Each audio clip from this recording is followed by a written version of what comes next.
Hey, I could say the same. You guys go live? You guys go live. What? Okay. Let me put the starting Genuinely, Twitch, scene on. I think you might have the most recent. I think after. Hey, The most recent one. time. We pack up the mics. Oh wow. Said that's the end. Put the old inside jokes to bed. But every week somebody called, said the room felt wrong without a song. We got new gray hairs, a brand new plan, still talking too loud whenever we can. From the first cold open to the final sign off, we heard your voices saying don't stop. So clear the chairs, turn the red light on. We're bringing back the place where we belong. The boys are back, back in the room, back with a story and a little more room. The boys are back, hear the welcome track. We'll find a return and we're never looking back. The boys are back, tell everybody that the boys are back. There's a fresh cup waiting by the soundboard, a list of old names we forgot to ignore. We'll settle the score on the question of the day, then lose the whole hour in our usual way. You kept the clips and you kept the flame, you turned every quote into somebody's name. So this one's for everyone still tuned in. The last great episode is about to begin. So clear the chairs, turn the red light on. We're bringing back the place where we belong. The boys are back, back in the room, back with a story and a little more room. The boys are back, hear the welcome track. We'll find a return and we're never looking back. The boys are back, tell everybody that the boys are back. If this is goodbye, let it sound like us. A little too honest, a little ridiculous. No perfect ending, no polished attack. Just four familiar voices saying we're back. The boys are back, back in the room, back with a story and a little more room. The boys are back, hear the welcome track. One final return and we're never looking back. The boys are back, singing down the hall. One last big run, then we give it our all. The boys are back for one final time. Yeah, the boys are back. Fuck you, everybody, and hello. One more time. The boys are back.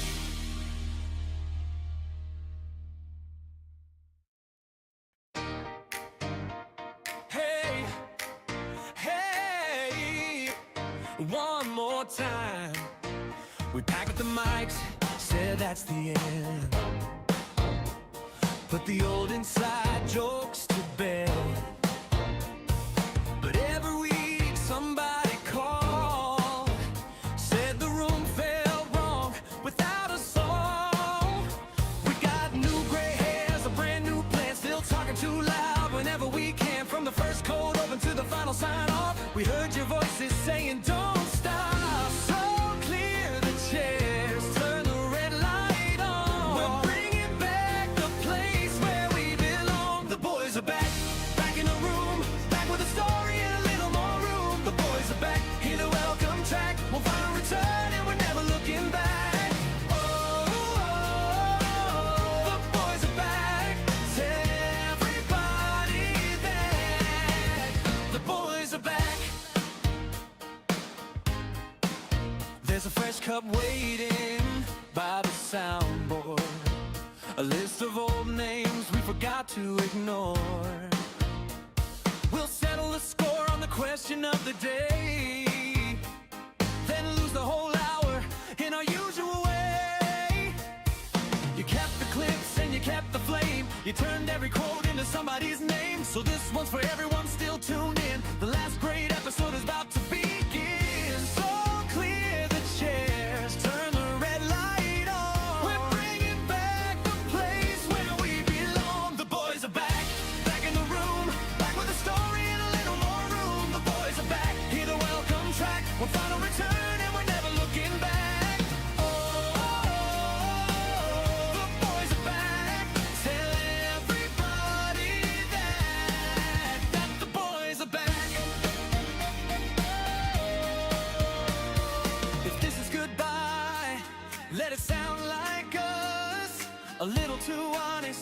a little ridiculous. No perfect ending, no polished attack, just four familiar voices saying we're back. The boys are back, back in the room, back with a story and a little more room. The boys are back, hear the welcome track, one final return and we're never looking back. The boys are back, singing down the hall, no last beat, run then we give it our all. Oh, the boys are back for one final time. Yeah, the boys are back. Hey, hey, one more time. The boys are back.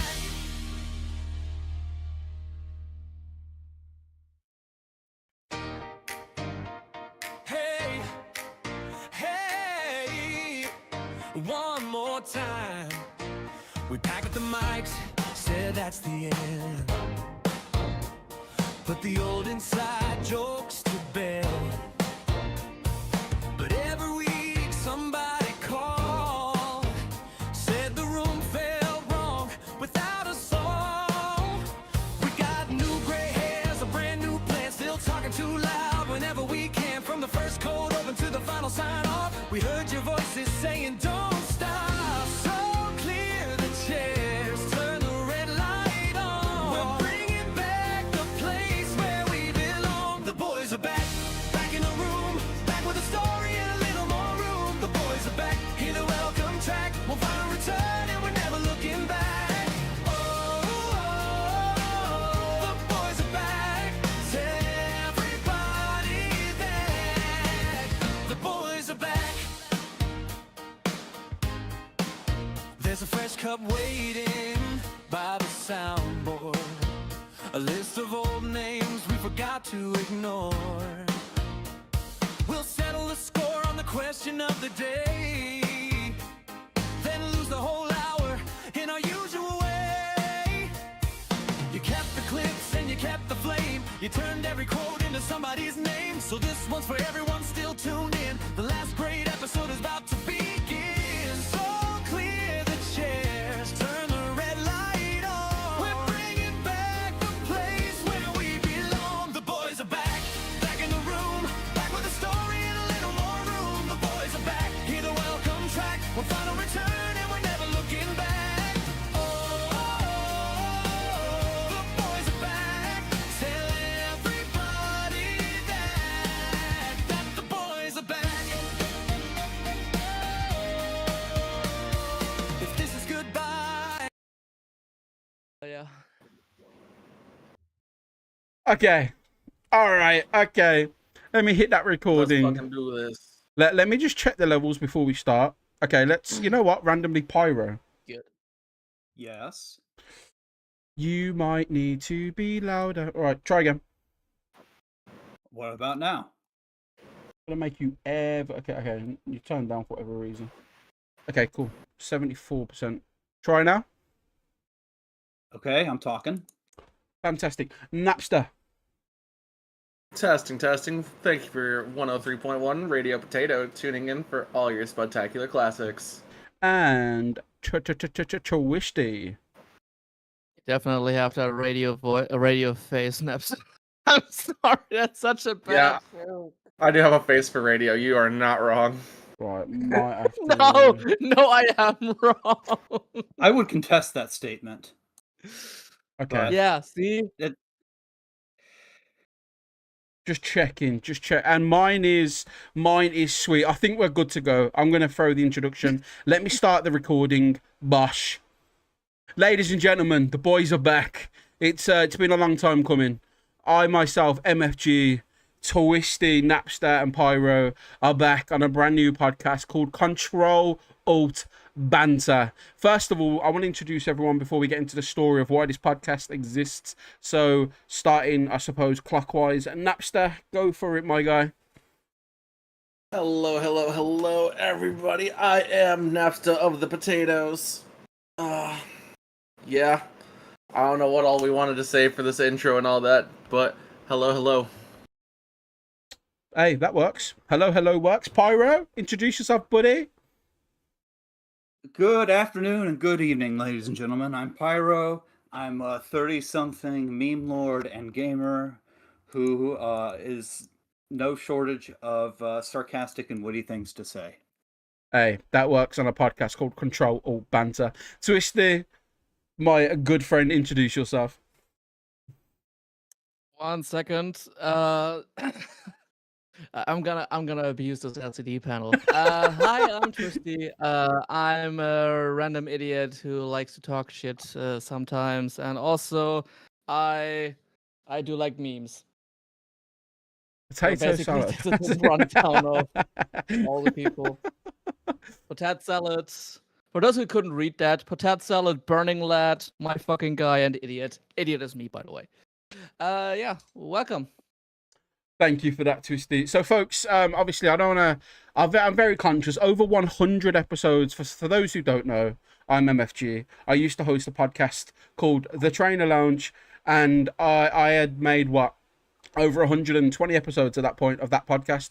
That was a Pokemon podcast, and I love doing it because I love talking to Twisty. I love talking to Napster, Onesie, Pyro, who came on that as well. I just like talking to my friends about. But I stopped really caring about Pokemon. I still do like Pokemon, but like every week, me, Twisty, Napster, everyone else who was coming on, we were trying to think of bullshit to talk about because we all know with Pokemon. And thank God we didn't do the Trainer Lounge this year because there's fuck all to talk about other than Pokobia. It was just one of those, man. It's just. I wanted to talk to the boys and have fun and talk to all you people watching. Like Elias, thank you so much for popping in. It's well, at the moment, like you didn't know, but when I saw Elias's name, I went, Elias! I was super happy to see Elias's name. Same with Twin as well. So happy to see you all in the chat. It brings back some good memories, man. Brings back some good memories. But what's Control All Banter? Hello. What is Control All Banter? It is what it is. It's us talking about gaming, computers, technology, having a laugh, taking the piss, right? We all know that Twisty isn't worried about giving me his opinion, telling me I'm wrong, or Napster, or everyone else. And that's the beauty about this, man. We can all disagree. And I have to correct you a lot. Yeah, Twisty might have to interject and be like, for example, he thinks me liking Power requires a correction, but we'll get into it. But we do like Pokopia. But first of all, well, let's get into that topic of this podcast. Napster, what's your opinions from going from a Pokemon-centric podcast to just a gaming podcast? I mean, it definitely feels a lot more fresh. Pokemon had become stale. Pokemon is still stuck in what feels like 2013, and it's kind of frustrating. Pokemon is just now doing what Bethesda was doing on the PS3. Ouch. Zynga. Yeah, we're gonna get 30 different versions of Winds and Waves, calling it now. 3 different versions. We're going to get into the Winds and Waves, definitely. Pyro, are you more excited to talk gaming-centric rather than just fucking Pokemon? So I'm always down to talk about Pokemon, even if there's fuck all going on in the current day. But you know what? I play a lot of games that are not Pokemon, and I am more than happy to talk about whatever it is we feel like in the gaming world. That's incredible, man. And Twisty as well. The we can't see it from there, Twisty. Oh, wait, do I have to look over? Winds and Waves and Hurricanes. This motherfucker. Well, actually, right? It'll be typhoons because the region in question is in the Pacific. Yeah, right. True. But no, I keep forgetting about those regional differences. Oh, don't worry. We're gonna get into Winds and Waves, Learn your man. geography, nerd. It's hard not to talk about Pokemon considering we used to be a Pokemon podcast. But Twisty, you are one of the longest hosts, and if anything, other than myself, I think you're probably the most punctual in terms of showing up. Onesie Bennett. You've actually by the way, Onesie's coming next week, all right? Onesie's still a friend of ours. We still talk to him in the group chat. It's not that we blank him. He's coming on next week. But he wants to spend time with his partner because it's her birthday, right? What a dickhead. No, I'm joking. So selfish. So selfish, man. What about us? No. Happy birthday to Onesie. Share, Abby. Yeah, Abby, share with us. No. Happy birthday to Onesie's partner. We hope she has a lovely day. Happy birthday. But how do you feel, Hope they have a Twisty? fun time. Going from all Other Pokemon, than the fact that I have bruised ribs, I'm feeling fantastic. bruised I have a ribs. Yeah, I have a part-time job. I am now living in my apartment. Bear with me, folks. We have alerts going on. Is someone subbed? Did someone sub? I'm sorry to whoever subbed. It didn't come up on here. Please let me know. I'm Yeah, sorry. Your missus subbed. Oh, Sophie. Yeah, thank you, babe. I mean, you live with me, so you already get the perks. I don't know what you want me to. Fuck it, you can have me for 10 minutes extra. I don't know. No, I appreciate you. I appreciate you, sweetheart. Fuck it. Y'all mentioned it. Y'all spoke about it in honor of the old podcast. And listen, I thought for a laugh, maybe like once a year during Pokemon Day, we'll bring back the trainer lounge just on Pokemon Day, just for fun, just to talk Pokemon on that day. I think that'll be a good time. April Fool's Day. Yeah, it's our April Fools, but it's Pokemon Day. 27th of February, Trainer Lounge episode 1012 will be back. I don't fucking know. But let's talk Pokemon. Fucking what a franchise, folks. I don't know who wants to go first. I'll let you all fight for it. What do you think of the state of Pokemon right now? Fuck that franchise. I know it's weird because I'm wearing a Pokemon Go shirt, but Fake fuck fan. that franchise. Fake fan. Fuck that franchise, but you give the money, huh? Fraudulent This was behavior. young Twisty being an idiot, okay? 2018 was a very different year. Pyro, what about you? You said you're always happy to talk Pokemon, so that means you're rather positive on the franchise now. What? I'll be right back. No, that's not what that means. So, I think the series is maintaining the status quo and not necessarily evolving. Could use a shot in the arm. It's not great. It's not dog shit either, even if there's a lot of room for improvement. You know what? I think that's fair. I think it's fair My that, shirt now, bitch. that man changed the shirt. Fraud! No, I'm joking. Napster. You're like a mega Pokemon fan. I mean, you stream Legends Z8 all the time, right? You must love the franchise as a whole, right? I was with Pyro the last time I even turned on my Switch. It has Okay. been 35 days since I turned on my Switch. The only reason I do anything Pokemon is when I boot up Pokemon Showdown to lose a Draft League match. Twins. Take a shot, Draft League mentioned. By the way, C-Dubs, you want to glaze Atlas all day? Don't worry, we're getting there. I just want to say thank you to C-Dubs, by the way. C-Dubs suggested I play a game called, is it Metaphor Refantasio. Metaphor Refantasio? I might have downloaded it. I might have downloaded it, and I might have started playing it, and I might think it's a very good game. We'll get into it though. Okay, all right. Well, the funny thing is about Pokemon is this is how long it's been since I've turned on my Switch. I got out my old PC to fuck around with it to try and repair it, blah blah blah.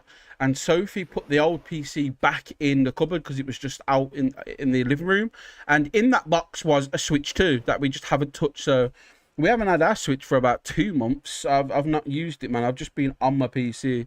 So that's where I'm at with Pokemon. But If you don't need it, can you send it over? Thank you very much. yeah, sorry, Nintendo. Listen, I love your console, bro. It's definitely a really, really great value for money, I'm sure. But I want to say this about Pokemon, right? Don't you think they're a weird company, Game Freak? Oh, yeah, absolutely. Yeah, In many Yeah. ways. kind of creepy at this point. So, chat, I want you to put your hands up if you've ever done this. And I want everyone on the podcast host to do the same if I can't see you. If you've ever recorded your colleagues in the bathroom, put your hand up. What? No, put your hand up. if you've done it. We all know you have, you fucking freaks. I mean, listen, their name is Game Freak. Put your hand up if you've ever recorded your colleague Yeah, I in the guess they're letting bathroom. the freak flag fly. Sophie went yes, and I work from home. God damn. Right. Now, there might be some people going, how are you laughing about this? This is disgusting. Now, you've got to understand, I want to preface this of the banter part of the podcast, right? We are not laughing at people being recorded in the bathroom. We are laughing at people being weird enough to do it, all right? That's the difference. That's the joke part of the podcast. Before anyone tries to Yeah, cancel pretty me. much. Yeah, a little bit weird though to record your colleagues in a bathroom. I can't say I've ever done it or that I want to. So Napster, I think you might have mentioned it. What's happened in the world of Game Freak, mate, to cause this controversy? Oh god, I have to look up the allegations here because I want to make sure that we get this right. Yeah, I mean the first ever news Just thing. Right? mentioning that already put the Nintendo ninjas on our asses. Yeah, they're back slandering us. We thought they were gone. Fucking get them. Yeah, yeah. We're back, motherfuckers. Chat, let me know. Any of you ever done that? Any of you ever been in your workplace recording Craig across the road? You know, have you ever done it? I don't know. I don't know. Craig. How do you know that I have a colleague named Craig? I know everything, buddy. Don't worry, I got you covered against the Nintendo ninjas. Hey, thank you, Twin. I mean, she does have twin daggers, essentially. So, I think that works. But yeah, while Napster's pulling that up, I knew Twisty's hand was flying up. Fucking me. That's funny. What can I say? I don't lie. It's hilarious. Well, while we wait for that, let me know, Napster, once you found it, and I'm just going to waffle. On Pokemon, though, I just want to mention some good news while we wait for Napster. Have you guys seen Pokemon Red and Blue Recomp? Anyone? I've heard about it. I can't really say I know much about it. I just want to say it looks so fucking good. But for those that don't know, imagine Red and Blue, but like it's all 3D, like pixel graphics, but it's 3D. And like you could even play in first person in those old graphics, and like they've made it so you can have like there's so many mods out for it as well. You can have Pokemon in the overworld, shiny Correction. Pokemon. They let it be made because it's AI. As per usual. Wait, what's AI? A recomp. It's been made available as as information that Recomp is definitely involved with a lot of AI generated assets and I want to say mechanics as well. Like, I think whoever made that was just a really lazy motherfucker. See, here's the problem though. Looks fucking good, man. that means we're still gonna get into it in this episode, definitely. But yo, Recon CW If you literally look just at went. Cancer, but the Cancer picture is Right. pretty. Do you still No. like it? One day there's gonna be a game that comes out, right? You're gonna see an image of it, oh no, somewhere, and you're gonna feel, yo, that looks really cool, man. But then when someone reveals it's AI, you're gonna be like, yeah, now I can see why it's shit. Whereas, nah, man, like, hear me out. I think if You know, funny that you mentioned that. When I heard that Expedition 33 had some AI placeholder things, I was like, "There's no fucking way." I really like this, and when I played it after the fact, I had already bought it, and I've already sunk some hours into it, so I couldn't return it even if I wanted to. I was like, this is kind of what killed my motivation to play the game thoroughly. Well, I don't know where to put myself with that knowledge. yeah, but with the whole I mean, expedition, yeah, the AI. Oh, go Sorry, on. No, go on, the go on. AI assets have been removed. Yeah, that's cool and all, but why even put yourself in a situation where you have to use that low effort trash? See, like with the whole expedition thing, from where I see it, they've put it as a stand-in for while they put their version in, just so they can develop around it. placeholder. Yeah, placeholder, right? And then they just forgot, and it's there.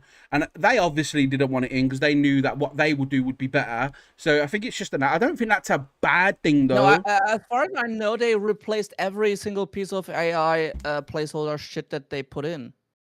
See, like, Unless if I'm- the intention is just to have it, it's like fucking what's insulation, right, in a house. Obviously, you don't want the insulation to be shown, but you're just gonna have it there as a base to build around, and then eventually you cover it up, right? And I think that was the goal, but they just forgot. And I know it caused a lot of shit, but if the whole of Expedition 33 was ruined because what? There was a tree or some shit that was AI? I don't know, bro. To me, that's mad. Like, Expedition 33 was fucking great, by the way. Love that game. I can't look at that game and think, you know what? That one AI thing ruined it for me. Because AIs in video games in general, bro. Like, trying to play a game without AI now. There is a difference is between hard. AI and AI, and I think you know that. Artificial intelligence, artificial intelligence, artificial intelligence. No, Napster, did you find that No. story, by the way? Yes, I did. Yeah, go on. I'm gonna let you. Before we rant on about that, I'm gonna let you tell us about this horrifying news. Let's start off with these are allegations. For legal purposes, we are not saying that this is a convicted crime, Apparently, especially because technically it is innocent until proven guilty, since this happened at TPCI in Washington. apparently. But yeah, one of their former directors of engineering apparently was arrested for filming people undressing in the washroom of various ages. Pokemon freaks and frauds.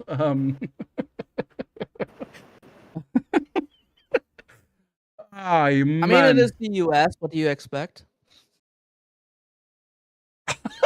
I'm so sorry. Man said I it's the expect nothing and I'm US. still let Welcome to the down. Banter part. Welcome to the US. What do you expect, man? Just half the entire. Listen, US. If anything, we're just cousins of you. So if you're fucked, we're fucked too. So don't worry about it. Twisty's not though. Twisty's German, so he would be our op in this case. Yeah, trust me, I am branded with enough shit. I know it is. I know how this feels. Listen, onesies The cause US's worse existence explosions. is entirely the UK's fault.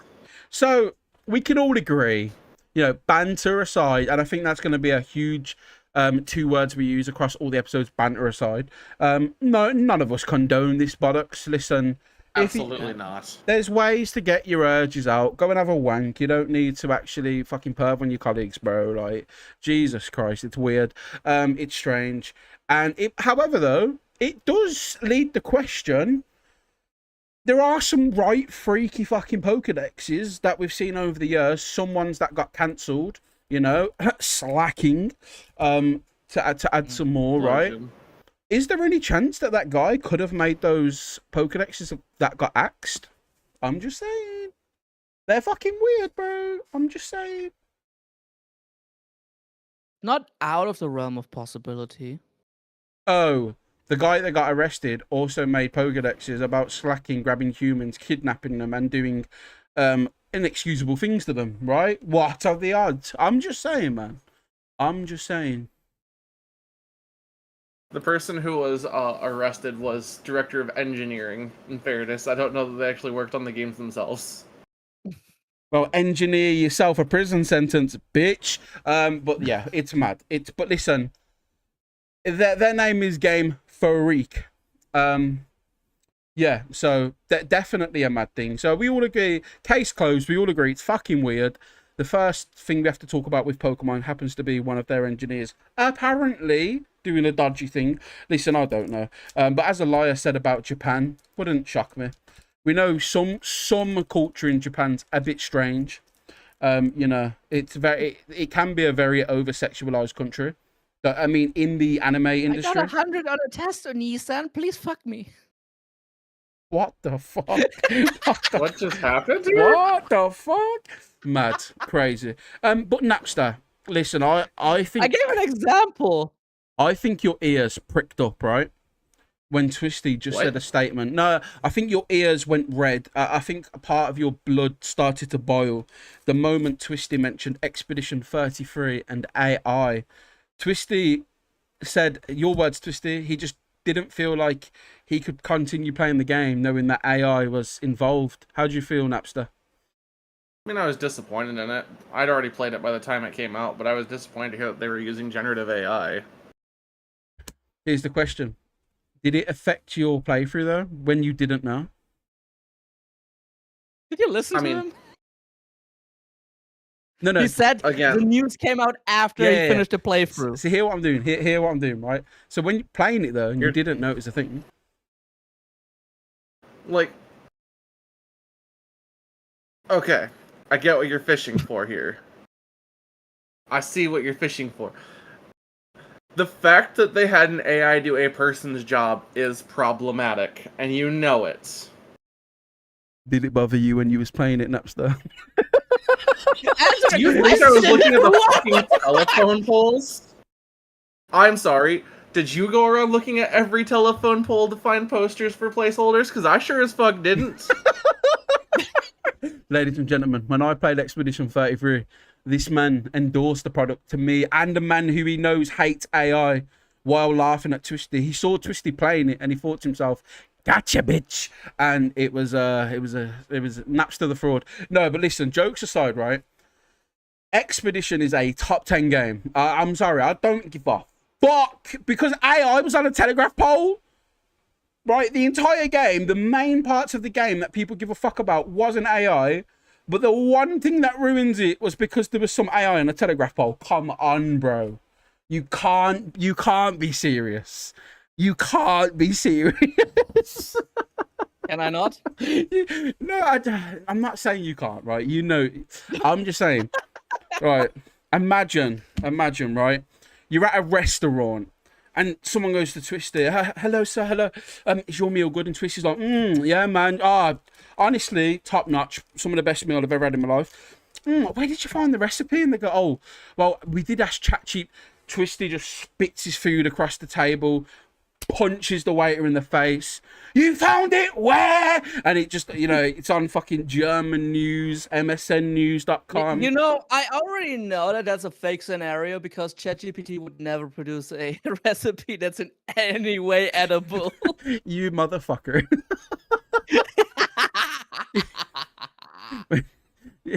AI bubble needs to pop. Ask ChatGPT right now if poison is good for you. Ask it. I want to hear it. Okay, I'm gonna ask. I'm gonna ask you. All right, I'm gonna ask my boy. See what he says. Pyro, what's your opinion? Like, have you played Expedition 33, Pyro? So I have not, but I was very interested and active when Napster was playing through the game. So technically no, but I'm certainly aware of what goes on. So ChatGPT said, as a general life rule, Gaz, no, poison is famously not very good for you. The dose matters though. Some substances are harmless, even useful at low doses, but toxic at higher ones. That was hydrogen monoxide, most poisonous substance in history.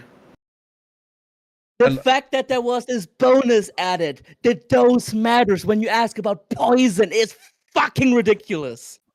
Right, so here's my question. Going from the Expedition, if Expedition 33 gets a sequel, and you know the quality of the good is do you think the game is good? Aside from the whole fucking AI and the telegraph pole, in terms of the mechanics and the way the game is made, do you think the game's good? And you know what? There's a part of him.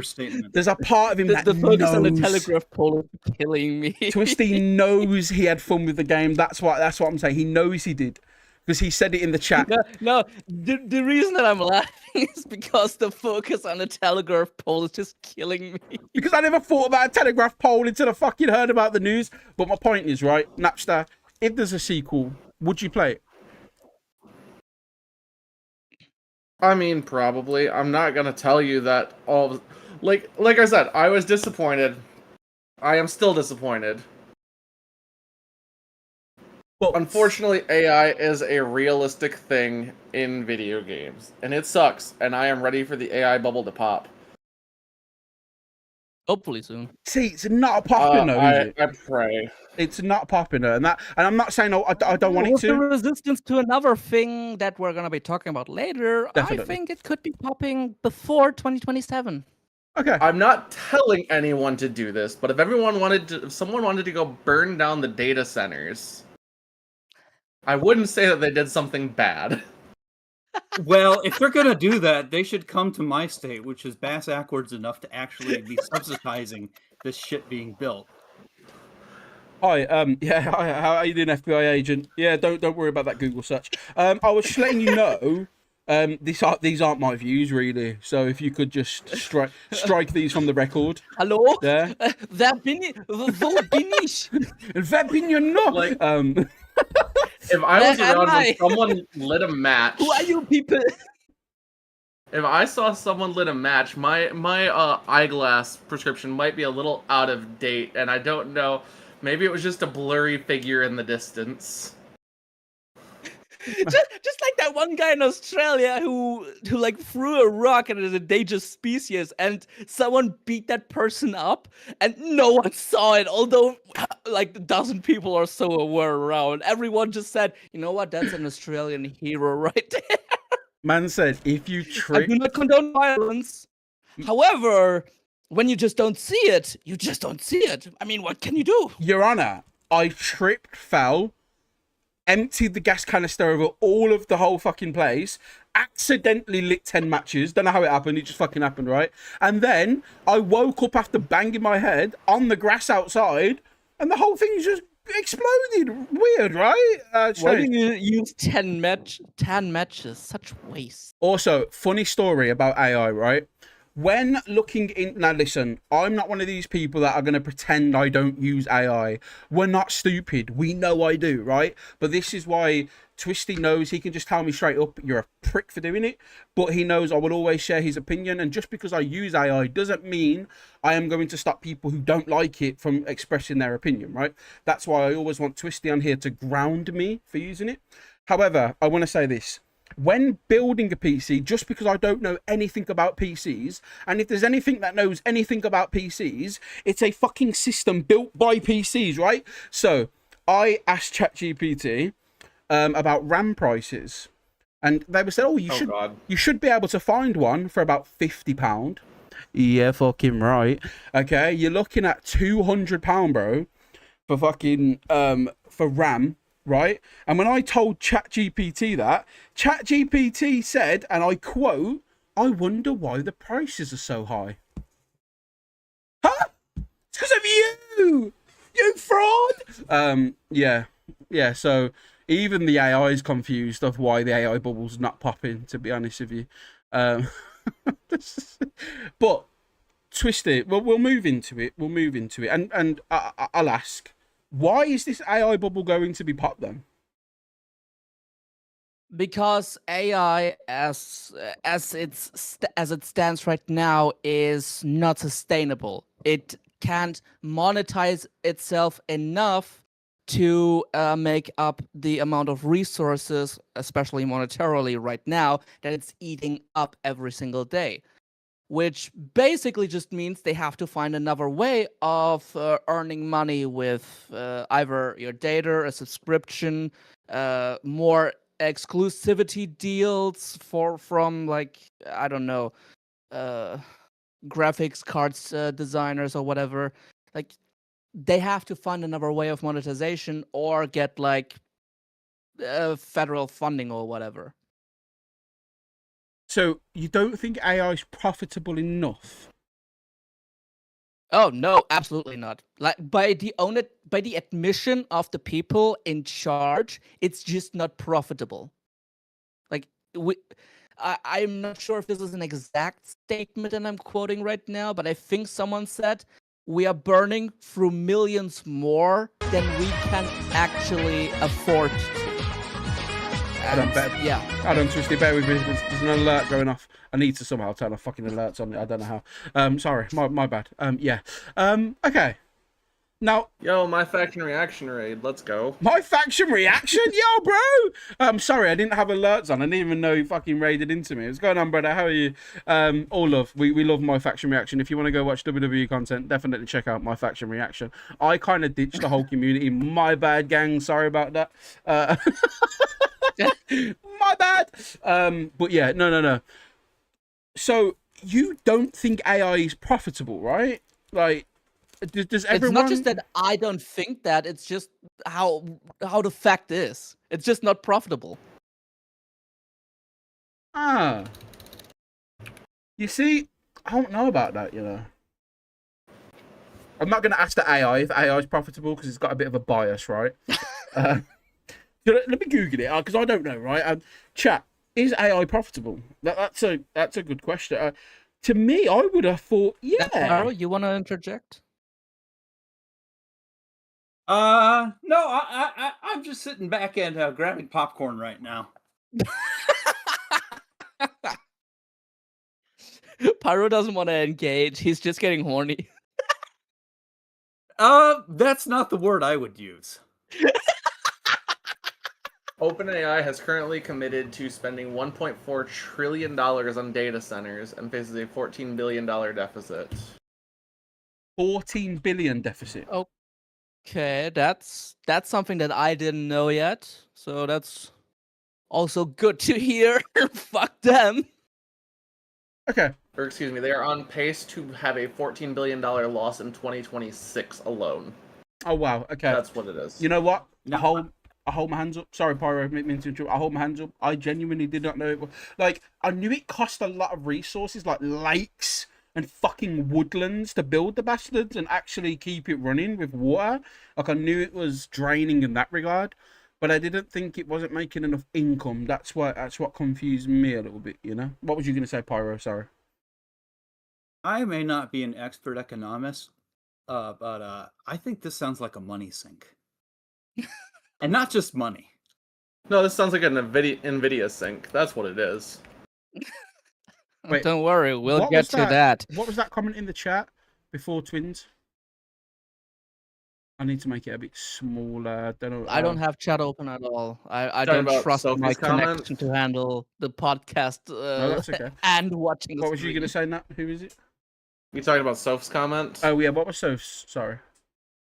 Not gaming, but she's seen in the art and design world that a lot of printing shops, places that would print things like logos, banners, etc., are refusing to print anything AI related because the quality is always poor and wrong sizes, etc., and offer to redo the work for a price otherwise to figure it out printing themselves. Yeah. No, that's Love those. Sorry, Soph, I didn't see it. I wanted to find out who it was. My bad. Yeah, so I think the reason why I thought it was profitable, only slightly, was because you look at like the ChatGPT memberships, right? Obviously, if you wanna just ask it questions that are not like who is Spider-Man, you normally have to pay a fucking subscription of like £20 a month, right? It will never say Miles Morales. I can tell you that much.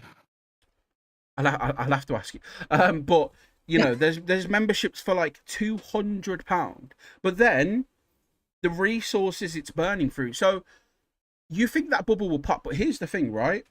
Every single big AI company in the world are in a race, right? Whether that be Elon Musk, whether that be fucking Claude, whether that be ChatGPT, you know, Grok is Elon, but all of these, Google as well with Gemini and all of these other AI, all of them are in a race to become the big power, right?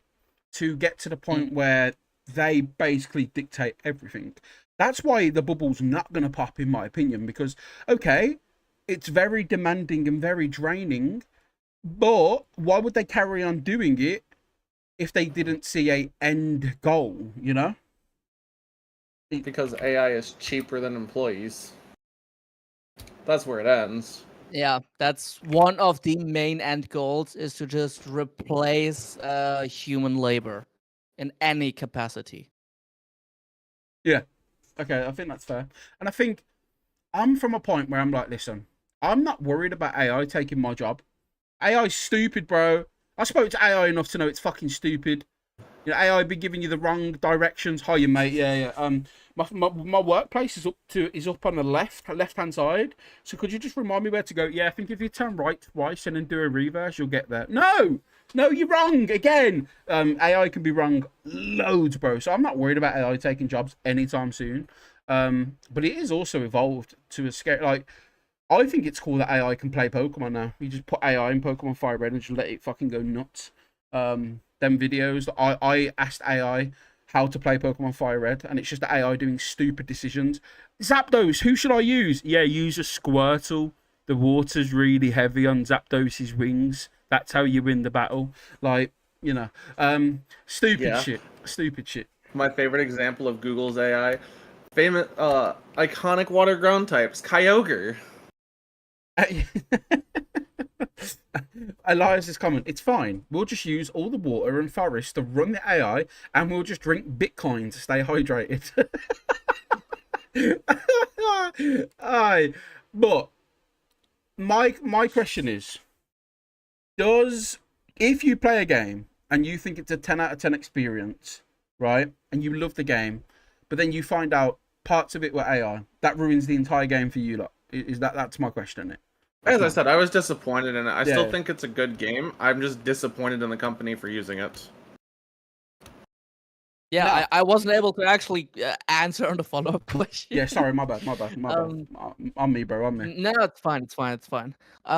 So in essence, when it comes to Expedition 33 specifically, I have understood that all the AI assets have been removed. It is such a sour taste in my mouth when it comes to people who have clearly shown a lot of passion for what they're doing. I mean, I've only played like to the mid of chapter 2, I think, or something like that. But the storytelling was spectacular. The quality of animations is great. Everything was basically on a level where I would say this is elite. The fact that this is the first video game they ever developed is quite insane. It's just, why do you, with all the passion that you have, why would you resort to AI? Just if you wanna, if you wanna do something with a model, just do what every single developer does. Put some fucking hit spheres in. Like, put some fucking spheres in or cubes or whatever. I don't fucking care. Test hitboxes that way. I get what you're saying. I do get what you're saying. I want to say this though, from a game development standpoint. By the way, C-Dubs, me personally, AI or not, bro, the game's fucking incredible. One of the best games I've ever played, I'll be honest with you. From an RPG standpoint, turn-based RPG standpoint, other than Sea of Stars, I think it's one of the most evolutionary experiences from an RPG standpoint, right? Aside from I never doubted that, by the yeah, way. no, of course. Sorry, I was just giving a recommendation to C-Dubs for the game. Oh, But yeah, sure. so let me ask you this, right? Let's say you're a video game coder, right? And you're making a video game and you know how to make a forest, right? You know how to code a forest into a video game, right? But let's say, okay, you're on month 10 of this game. You know, you've been given funding from, what's that place called? GoFundMe? Is it GoFundMe? Fundraisers? No, what's it called? You know, like Kickstarter? Yeah. We could go with Yeah. GoFundMe. No, Kickstarters. Yeah, Kickstarters, right? And Oh, you're thinking, Kickstarter, yeah, sure. you're thinking, okay, I could develop this forest. I know how to do it. However, I've got this volcano that I would much rather work on. And if you say to the AI, just run me a code for this forest, and then you go and then tune the forest later on, you just want it for a ground base, is that a problem? You already know how to do it, right? But you just want some, because if you're playing the game, a lot of people aren't going to care about the forest. It's just a place they run through, right? And you can go up and touch it after. But the whole let's say it took you 8 hours to make this forest, you could ask the AI to do it in what, 20 seconds, and then you just go and touch it up. Do you think I'm not saying you think it's a problem, but from a development standpoint, would you rather the developer focus on something you're going to care about as a player than a fucking forest you're going to run through once and not really ever pay much attention to? Like, it's just a question. Like, what do you guys think? Pyro. For starters. Oh, yeah, go on. Napster, whoever. For starters, I wouldn't trust an AI to code with how frequently an AI is wrong. Yeah. Because code is a very precise game, and one line being wrong can completely break an entire chain of code. Mm-hmm. So for starters, there's that. Yeah. Hypothetically, right? If it could code the forest, is what I mean. Like, if it could. Also, putting yourself in this position sounds more like it's a video game crunch problem, which is an industry-wide problem, which that's a whole different conversation, but you shouldn't be in a position. My thought process. You shouldn't be put in a position where you need to utilize AI to develop things. Like, these are people at the highest level of their jobs or training to be at the highest level of their jobs. And if you already have that skill, then shortcuts are just going to create an even worse quality product. But why would Yeah, it make a worse project if you're going to go up and touch it afterwards? That's my point, right? If it's just for a baseline, like what is it? Expedition 33 were doing. Let's say they removed that AI and then put their own image onto it, right? You never would have known the difference. You genuinely wouldn't, right? If they would have done that, obviously they didn't, and now we know the difference. But if you were to then go and touch, yeah, go on, sorry. It's a cost-benefit analysis. Like, do you trust this thing to do what you are planning to have it do? Is it going to create a different problem? If you do it yourself, then you are verifying that it is correct, that it is what you want it to be. If you are letting something that has been trained with incorrect information by multiple people around the world, you are risking that is trained incorrectly. Yeah, that's all right. You just learn. Okay, sorry about Hello, that. robot? My bad. a little bit of lagging out. The AI was like, "Let me cover this topic." No, no. So all I was gonna say was, if I were to do that and I asked the AI to program the forest, I'd just like load up the game. Okay, let me just double check this forest is working. Cool. Okay, is every single tree? I don't have to run through the trees. It's all like there physically. Okay, great. I'll touch up on it later. Let me focus on the volcano. Personally, I'd do that. Look, I'm as honest as they come, people. Y'all can hate me for it. Y'all can say what you want. Yeah, that's one of your best qualities. So, you know, and that's the thing. I will always be honest with these boys. I will never lie. However, if you are a company that's not Expedition 33 and a company like Call of Duty, who have proved to be used AI for their fucking assets, and other companies where you have the money, yeah, why I don't understand the point of using AI then. You have more than enough money to pay your contractors wages and bills to make what you want to make without having to use AI, right? My topic was if you were just a small indie developer and you just wanted to make a cool game and get it out and blah blah blah. Again, hypothetical. I'm not a fucking developer. I don't know. Elias, I don't know why Twitch kicked you out. I'm sorry. I don't know why. I don't know if anyone else is having problems on Twitch. Doesn't say anything on here like Twitch is Which is a bitch. Or fuck Twitch, man. Pyro, I'll ask you about that question with AI. Yeah, what's your opinion on it, man? I have a feeling yours is very similar to Naps's and Twisty's, but by all means. So you're talking about, in this scenario, making a forest that people are just going to run through and not care about, and use the AI as a placeholder until you can go in and make it to what you like. Very much. Aren't there better alternatives? Why don't you design everything in the forest and make it a place people will remember? It's little details like those that can take a game from good to great. Okay. So I've got a question for all three of you then. Did all three of you like Skyrim? Yes. I cannot play Skyrim because of reasons.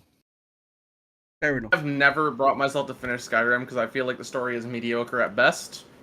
Just got shot, bro. That's crazy. No, you are right. I mean, it's a great game. Story is a bit mid though. That really hurt me. Pyro, you like Skyrim, right? Yes. Okay.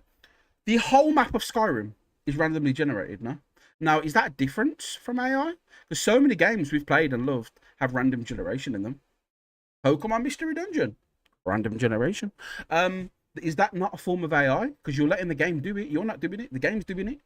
The whole map of Skyrim is randomly generated. Then they just went over it and touched on it and added their unique spin. No, is that not the same thing? Right, but the only difference is you're just not putting in a prompt, right? But then I suppose you are, because you're developing the game. You're going, yeah, cold mountains, this high, blah blah blah, randomly generated. Go. Is that not the same thing? It is not the same thing. Oh, It really like isn't. Okay. RNG has a certain set of variables that it will just run off of. For instance, Mystery Dungeon. I think, I'm not an expert on that. I don't know the code, but I think it has a certain limitation. certain code. Yeah. Sorry. Like a limitation. It has a certain coding structure where when the map is being generated, it has rooms 1 to 10 maybe, and the randomizing process will then pick a number from 1 to 10 and generate that many rooms, and then different connections between those rooms. That's different from what we are discussing right now with generative AI, where it's basically, in this case, it's more like a one thing that's just rearranged from something that already exists. Yeah, Because yeah, that's all a Gen AI is. It rearranges shit that it's being fed. If there yeah. was no data for Gen AI to work off of, you wouldn't get an output, which is why it's so problematic that a lot of artists and a lot of creators in general, whether it be music, art, whatever, writing, are basically being asked, "Hey, can I use your stuff in AI?" And then they get told no, and then I guess that they say, "You know what? Fuck you! I'm gonna steal it." Ha! Yeah, no, Laughing. Adobe. yeah, no, I do I understand that part of it. So to go on Twin's point and Pyro's point, it uses in Skyrim it uses the game's assets, right? It doesn't fucking get them from Google. It uses the assets that are already in Yeah. the engine, right? So if a game developer were to use that system and use their assets, but the AI just makes the things, that's still a problem. Because if the point is Okay, so let me use a real world example that we're seeing quite frequently in the real world. yeah, of course. AI as like a scientific tool for like research purposes and stuff, that's fine. If I were writing a paper for school and I was like, "Hey, can you inform me a little bit about this topic?" Okay. Now what about people just flat out saying, "Hey, write this paper for me about this topic and turn that in?"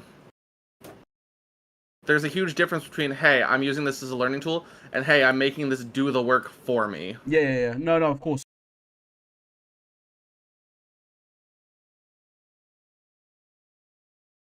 Yeah, well, no, what it is, it's very sensitive. If I touch it slightly, if I can disconnect, my bad. Sorry. I heard what you said, though, Nap. I heard what you said. There's a I'm difference. very shy. Do not touch. There's a difference between it doing it like there's a difference between you going, yeah, by the way, just write up about this, and you don't learn a thing from it, right? Compared to putting in the research and actually writing it yourself and then asking it to do a few corrections here and there on spelling and grammar, right? There is a difference. Like, I get that side of it. And again, for anyone watching, I don't want you all to think, oh my god, MFG plays fucking, he searches game stores. For those who don't know, we're going to get into games that we've played this year, and I've played some bangers that I don't even think a lot of people here have played, and none of them are really AI made. I just play devil's advocate on this podcast. I want to first of all get that across. If you've never watched a Trainer Lounge, a lot of my questions and opinions aren't my opinions. I just know what to ask these boys to get them to the point where they're going, well, actually, you motherfucker, and they go on a mad tangent and rant, right? And I sit there smiling because I know how to press them buttons, because I know what these boys are passionate about. Some things I say I do agree with. Like, I don't think all AI in video games are bad. However, I definitely see these lads' opinions and people in the chat's perspectives that, well, actually, there's a difference from Elder Scrolls Skyrim putting trees around the map because a generator's done it, right? But, like, it is a thing in gaming that's coming up, right? I can't say I'm wrong about that. So many more games are using AI now, right? Opposed to generating worlds. Like not Skyrim, Starfield. Yes, we know it's kind of bollocks. I actually like Starfield, but it is what it is. A lot of the planets are randomly generated, right? There's not really a big emphasis on human touch. Just the structures that they've made are repeated constantly. Landmarks are repeated constantly. It's just a very samey experience. And it seems to be the area we're heading towards in gaming. But I thought that was a fun topic, man. If there's anything you guys want to add before we move on, because we do have a few things to talk about, definitely. But if you want to throw your shit at me, by all means. Go on, bro. Because I was never able to answer the tree thing. Yeah. So in essence, when it comes to that very specific scenario, and overall in any, let me actually be a bit more broad on this. If you enter a creative field with the desire and the passion to actually make something, and you then halfway understand, oh, you know what? This is actually fucking tedious. Like, I don't want to do this. Then perhaps you should have looked into a different profession, because if the first project, like, I just assume that this is under the lens of a first project because Kickstarter was mentioned. Yeah. That if the first project is gonna drain you of your energy that easily, in quotation marks, perhaps you should look to other avenues, because I don't think you're just gonna magically, I don't know, gain that passion back because of you using an AI. Maybe you're just not made for that thing, and that's okay. This is the thing that really pisses me off, because people think that they are entitled to just be in everything. Everyone right now in this bullshit rearrangement bubble is thinking, oh, I'm actually a writer because I have this shit tool where I tell it, write me a fantasy story, and I made that. No, you're not a writer. You're fucking prompt bitch. That's all you are. And I fucking don't understand how hard it is for people to understand that you don't need to be a part of everything. If you have something that you're passionate and you want to break into that, by all means, learn the shit. Learn how to engage with people who are passionate about it, just like you. But if you think that you're entitled to it just because you want to break into something, then perhaps you're a dumb motherfucker who needs to learn their place. I got you. Okay, then I ask you this only because Napster mentioned it, so I thought to finally end on this segment, I'll ask, right? Let's say I wanted to get into video game developing, but I didn't really know much about writing code, and I asked AI to walk me through on how to write code, and then I learned that way rather than videos. Do you think that's acceptable? If I learn from it, but then do it myself, is that not acceptable though? Or do I have to learn from YouTube? Like, where's the line? Just full stop no because it's AI, or like? I think I it's a good I would last avenue if you don't have another path. I Okay. would advise not to learn from AI, given how mistake prone AI is. So I wouldn't learn from it. And everything that you can learn from AI, you can learn from other sources who actually did that first and who Yeah. may or may not have been stolen from to feed the AI the information. So I think this is at that very specific point at a crossroads, it's a moral choice. Do you want to learn through something that might actually give you information, or do you want to go and check the sources that actually provided the information in the first place that the AI just might rearrange wrong? Yeah. And that's my 2 cents on that. I think that's a fair answer. I only asked that because I was in a situation where, for my job, I have to pass maths, right? In school, I never got a chance to do it because my dad was always ill, and I had to leave my exams to help my dad in hospital. So later on in life, I've had to do maths, right? And my tutor teaching me maths, she's gone, for example, so this is how you work out this. And then afterwards, she went, or is it? Hold on, let me just think. And I'm thinking, wait, what? You're teaching me and you don't know what the fuck to do? At that point, I may as well use ChatGPT. If someone's going to get it wrong, I may as well ask the one fucking thing I can continuously ask. I ain't got to ask you and bother you on a video call, right? That's the only... I'm not saying it's a great idea, but if both of them are going to get it wrong, fuck it, right? Depending on what kind of map it is, you could ask someone like us. Yeah, no. Yeah. It's just that happens to respond in 4 seconds. No. Jokes aside. Right, on to the next topic. Unless any of you want to add anything to that, because there are going to be... we have a topic that directly goes off of this. Go for it, man. Roll us into it, bro. Because you brought up a little thing that directly feeds into NVIDIA and OpenAI, DLSS 5. Good thing you mentioned that. I've just been saving the images. Pyro, with your consent, may I just put these images over your avatar just to show off them to stream? Because obviously your camera, and you're the only one that's got not a moving image, if that's okay. No, that's totally fine. Go for it. Right. So, Napster, I want you to get into, and Twisty can, Pyro can, whoever, what is DLSS5? Yeah. That's big. Holy shit, that's big. I talked for a long time just now, so I'm gonna let someone else talk for a change. Yeah, give me just 1 second to see exactly what this says it is, because... Now, I think we're going to disagree a lot on this one, lads. Like we have. I'm sure of it. Yeah, we're going to disagree a lot on this shit, bro. Like, 100%. What I see it as is a reskinning and bastardization of video game development. personally. Right. Okay. Okay. Okay. Blob is ready. Oh wait, MFG is ready to put on the boxing gloves. I'll be who you want. I'll be who you want me to be, baby. Just not yours. Hey. I said that as a joke on a phone call, by the way. Before getting my internet, she was like, "What do you want me to call you?" I said, "You can call me what you want. Just don't call me yours." And she didn't find it funny at all.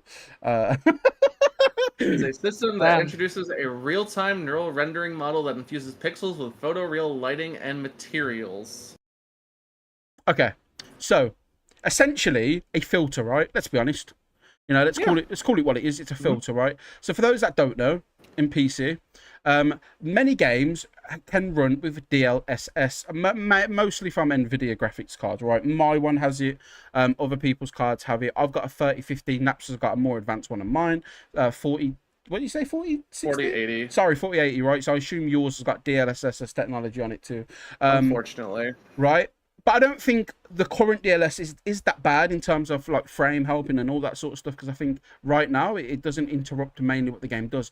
But DLSS 5, what it essentially does is it grabs the image that the game is sharing and it essentially applies a filter onto it. And this is an example that I'm showing right now over Pyro's avatar. This is Starfield that they showed off, part of the game Starfield. On the left is the raw image of the character, and on the right is what the character turns into with DLSS 5 on. Now, am I saying it's perfect? No. But if you saw this image without knowing it's there, again, I think it's me personally, I think it's this whole AI thing where if you didn't know it was AI, you'd be okay with it. You'd be like, yo, them graphics are fucking sick, right? But because you know it's a filter and you think that's when the problem comes in for me. I don't even think that's a fucking problem, that image right there. Personally, I think that looks good. Like if that was, I do see at one point that's where the graphics is heading to. Let's be honest, it is going towards And someone photorealistic. put that in our podcast chat really quick because again, I can't watch the stream. Yeah, I can do. Let me get the image off Google on my phone. So this for me, I don't hate. I'm gonna send it over to Twisty. Because even before I can see it, I am already thinking, okay, it looks like a really, really bad adult movie filter. Bro, they even did one of Virgil van Dijk. Oh yeah. Let me get it up. There are some where I'm like, okay, maybe it's not really needed. But we will be getting those up. Don't worry, folks. We are going to be getting those up. Let me just put them The all in. flying twerk, man. I'll put them all in the podcast chat for you now, Twisty. Bear with me. Okay. So I'm going to put like 4 images in for you, really, just to get the idea of what we're talking about. So, folks, this is essentially right what DLSS 5 is, right? Grabs an image, puts a filter on top of it. There's actual footage that you can watch where it's in motion. Number one, the only thing I don't like is they're not showing this in a big enough scale. Okay, you've shown it in one little scene where there's one character, but how much does it fuck up when there's a scene full of 20 characters? Does Yeah, it, I you know? so sorry to quickly interject. course. I can see it, and it just screams shitty AI. Straight up. Right, folks. Hold on. I'm gonna move my mic just so I'm not touching it. It might pause the audio for 1 second, so let me just mute that. And if it happens, bear with me. Photo Okay. from the husk of what was once Bethesda to show a soulless image produced by a soulless company. Yeah, it's fair. I'll show Like you poetry, it rhymes. Right. So that is the Starfield one. This is the Resident Yeah. Evil 9. Yep. Resident Evil 9. This is causing a problem as well in the community. A lot of people are not pleased about this one. Tell me, you think it looks bad? I think so. I'm gonna. Ooh. Okay. So Resident Evil, dark and gritty game series. Why the hell would I want to lighten up my dark and gritty game? Dark and gritty game. This is specifically a developer choice to have this look the way it does, and DLSS 5 without even anything from the developers is like, oh, I'm just gonna touch this up and change the entire vibe of this. You can go fuck off what Capcom wants. So if you want to keep the game as the devs intended it, you have to turn that setting off. See, here's my problem with it. Allow me to say this. I don't disagree with you, actually. I have a problem with this image. And my problem would be, I doubt in the situation that, what's the character's name? Claire. Claire. Is that the name, Claire? I'm pretty sure it's Claire. Okay, let's say it's Claire, right? I've not played a game. I don't really play horror games. Not for me. But let's say I'm making a horror game. I really doubt my character's going to have mascara on and makeup on, and she's going to have foundation and blush. I think she's got bigger things to worry about, really, in a fucking apocalyptic world than putting makeup on. And obviously the filter does apply makeup to the character. I don't think there's anything wrong with making the strands of hair look more realistic and the face look a bit more realistic, but adding actual like lipstick and stuff to the character that wasn't intended initially, that's where I'm a bit funny, because you've not made what the original image is better, you've just put your own thing on it that wasn't initially it.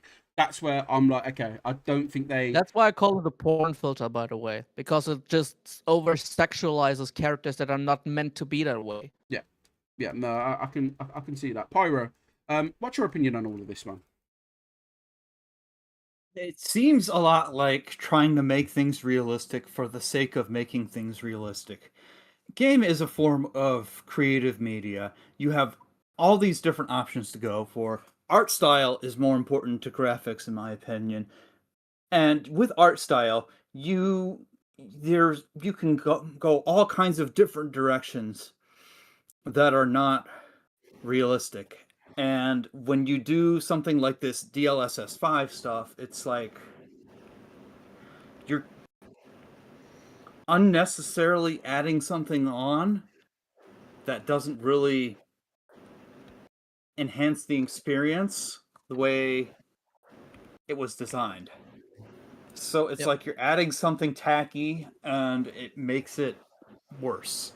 Okay, no, I think that's fair. I've also put another image up of Leon, I believe it is, from Final Fantasy, from Resident Evil, and this is essentially, it just makes his face a little bit brighter. It doesn't really change much. If anything, I think this is, listen, if you all hate it, go for it. I don't care. I think this is one of the better images shown from all of it. I don't think this is that bad. This is what I would see from like a, Xbox One to Xbox Series X kind of jump graphically.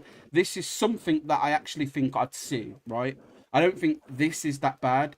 Just highlights key features. I don't think this is dreadful from what we've seen. Might not be your cup of tea, but compared to the Claire one that we just had, I don't think this is that bad.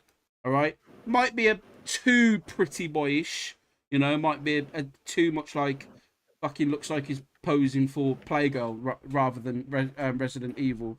I don't think this is that bad. But here's the thing, right? For those that don't know, there was a showcase from Nvidia a month ago, I think, and they showcased DLSS 5 after all of this backlash, and they've announced that they're also giving it to developers so they can tone the image how they want, so they can use the DLSS 5 as a tool, but how they want it to be. So instead of the DLSS 5 changing the image on its own, the devs are able to use it to change the image how they prefer, if they like the upgrade or not. I don't think that's that bad if that's the option.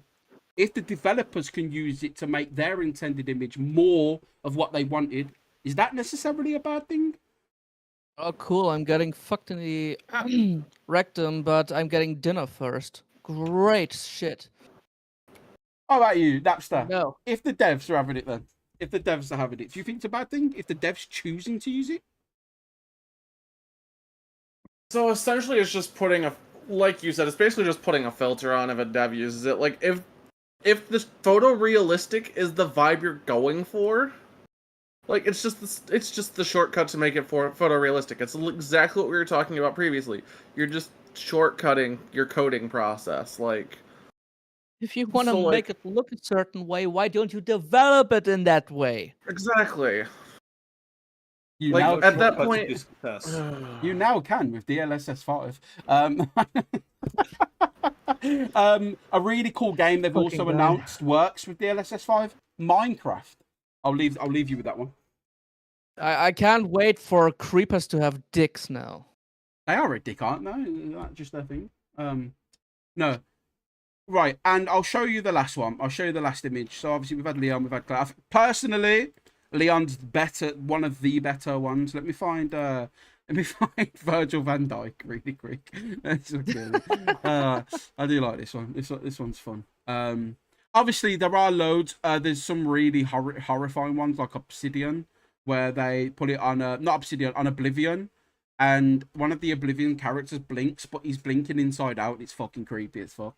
Let me get, there we go, Virgil van Dijk. And again, don't really see a problem with it. Again, football games are trying to go for photorealism, are they not? So what's the Yeah, that is the. I mean, in close-ups, yes.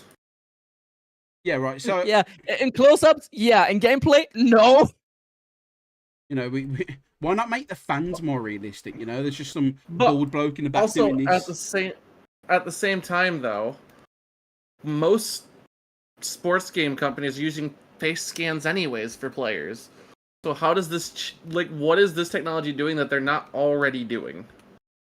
It's, like they have the power to do this. I can give you the answer to that. It's so that everyone who looks at any video game right now can have the feeling of, you know what, I want to masturbate to this. That's it. Wait, but don't we all do that to Virgil van Dijk? I mean, I'm I a know Liverpool Cooper does. fan, so I do more than any of you.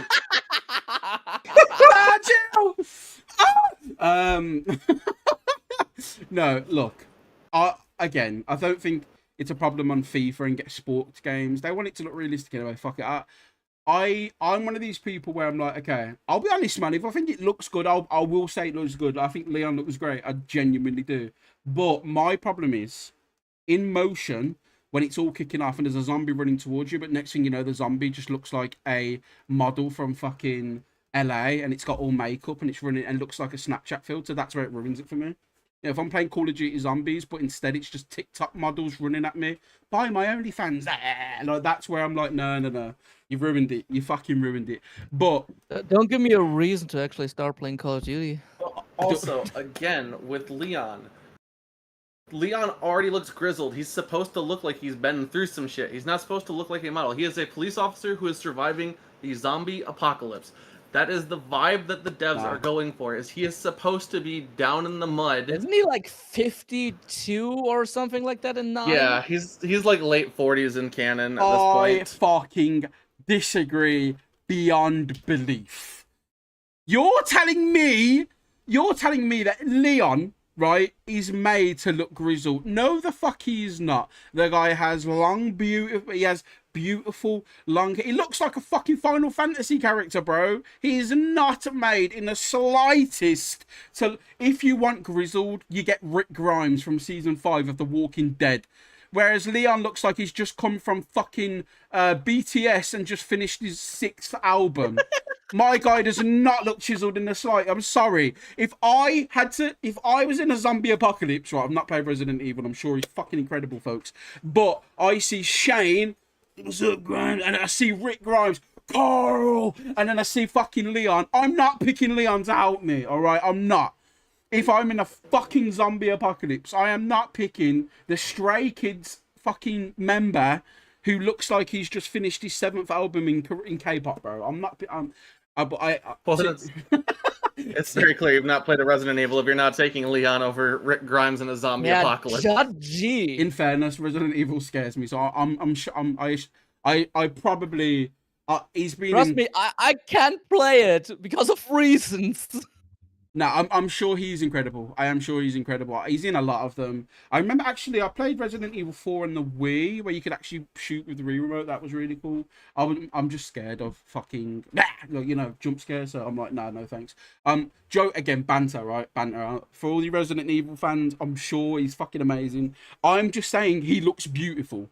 And there's a reason he looks beautiful, because women and men and anyone who plays the game want to jump on him after he saved them from zombies. Oh, let me reward you, Leon. I'm just saying, right?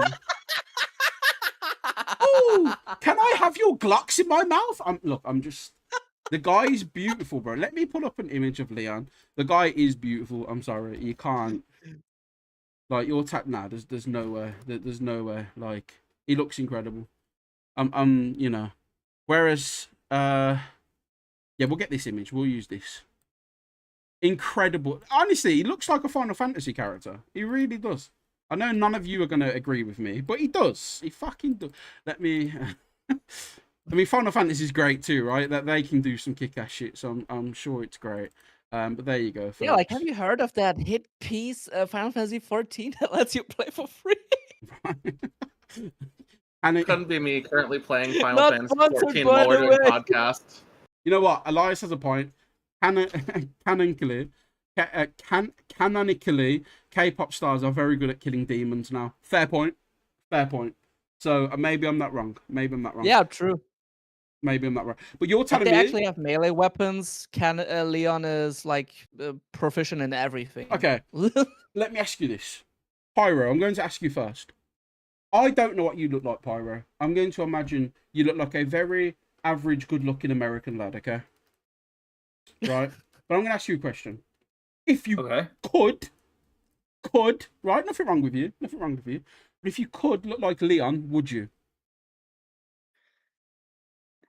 I don't think I give off pretty boy vibes. So No. no, I'd try to be the best version of myself. You know what? I Fuck would you. not try to emulate Leon. Fuck you for that answer. Napster, would you look like Leon if you could? I mean, right now I look like the Penguin went on Weight Watchers, so probably. Okay. You know what? Fair enough. I'm fat as fuck. I'm on camera. We all know it. Right. What? Twisty. I don't even know that.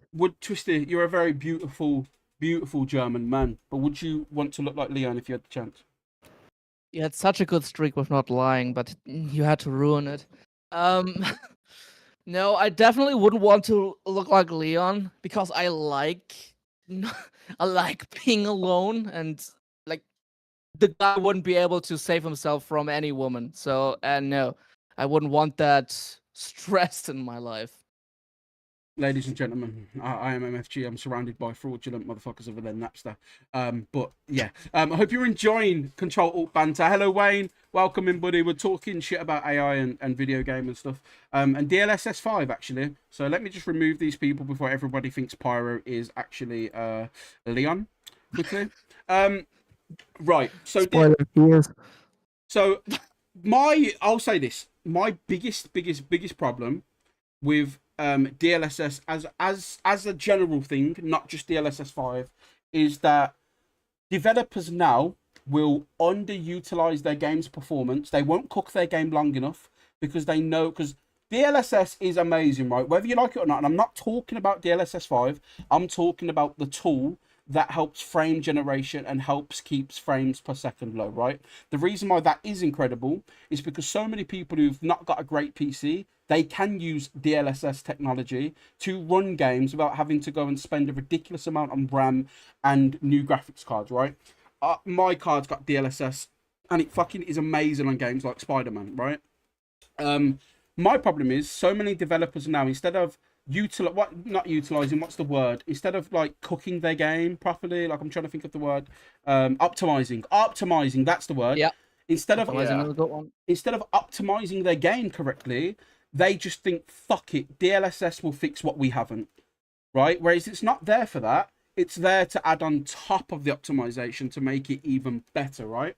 And that's my biggest problem, is that games are going to be under optimized, and they're going to hope DLSS will just fix it, and that's my worry. Going forward. Sorry, Twisty, I saw you going to talk. Then. Yeah, with this whole thing having been brought up as a topic, we haven't discussed one of the biggest elephants in the room, and he kind of does look like an elephant. Haha, funny joke. Jensen Huang has come out with the backlash and said, all these gamers, they're wrong about being worried. Like, he basically gaslit the entire gaming community, saying that, no, this is not AI slop. This is just, I think he said, like, procedural frame generation on like, the texture level? Or something like that. I don't know the exact quote. I can look it up. But yeah, the guy basically said, no, you fucking idiots, you're wrong about your complaints, you're wrong about your fears. And then someone who actually worked on the technology said, you know what, our CEO is wrong, you guys were right, and he hasn't apologized since. So he's a bitch. Oh dear. Yeah.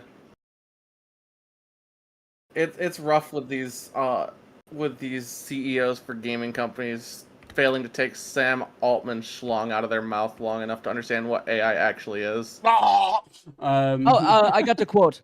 It's not post-processing. It's not post-processing at the frame level. It's generative control at the geometry level. NVIDIA official press release, DLSS 5 takes a game's color and motivation vectors for each frame as input, so it is at the frame level, and uses an AI model to infuse the scene with photoreal lighting and materials that are anchored to source 3D content and consistent from frame to frame. So the guy's a fucking dumbass or he's a shit liar. Oh, it's $1 trillion company. Of course, he's a liar. Hey, he can He's be both. probably also on a certain list. God damn. Moving swiftly forward before we do get axed. No, but I don't like the owners of these companies. And I have a perfect Swagway. Swagway is a thing that you wrote the hoverboards, right? Swagway, is that what it was? Swagway. Swagways. Does anyone else have anything to add on to that? If not, I have a brilliant segue. Let's go. Well, For it. yeah, we don't like certain companies, right? In gaming, Nvidia is on a high list for a lot of people right now. Do you know what company's on the biggest list? Who likes their PlayStation? Who's getting the PlayStation 6? You know what, Pyro? I feel like you haven't had much to say, but you'd have to be living under a rock if you don't know what's happened with this. Pyro, Don't worry. why would PlayStation be in hot water right now, my friend? Please take the floor. Said, screw you, loyal customers. We are doing away with your physical games. We will have fully implemented physical games in sometime in going away in what was it, 2027? 2028. 2028. So basically, by the time that the PS6 is out, it's not going to be the implication is it's not going to be compatible with physical games at all, and they're going to stop producing physical games of any kind for the PS5. And you know what? I hate it. I wasn't planning on getting a PS6 before, and I'm sure as hell not planning on getting one now. I have a gaming PC. Get fucked, consoleros. Go on, Twisted. Go on. I want you to go on. Interject. Okay, on that note, I haven't even gotten a PS5 yet, and I definitely am not going to get a PS5, especially after the continuous price hikes these motherfuckers keep putting on it. Amen. And I'll be honest with you. Sony aren't a great company. Nintendo aren't. And neither the fuck are Xbox. I feel like the only one right now, and I'm not saying they're a good company, but I feel like the only one right now that's at least kind of honest is Valve. Yes, they released the Steam machine for $1,000, but they didn't lie about it. They just went, yeah, RAM's too expensive. It is what it is. They even probably recommended not buying it, right? And I think, if they've not said don't buy it, they've essentially just said, look, we understand it's expensive. It is what it is. Technically, they are implicating not to buy Steam machine because Steam OS is being made publicly available. That's what it was. So that's what it was. You basically can build your own PC, probably for cheaper with the same specs or better with a little bit more, and download Steam OS and have a Steam machine that's either better priced or better hardware. Listen, I guarantee my machine's probably just as powerful as a Steam machine at this point, if not a little bit worse than a Steam machine. But still, I'm not going to spend $1,000 on it. But I respect the fact how honest they are. And yeah, and we're gonna go back to PlayStation 100%, right? But it's like Nintendo. Nintendo raised the price on the Nintendo Switch because of tariffs in America. But once all that come to an end, did you see a decrease in price from Nintendo? No, of course you fucking didn't. Why? No, Why? Right? because the price is there now. It's the standard that's being established. Yeah.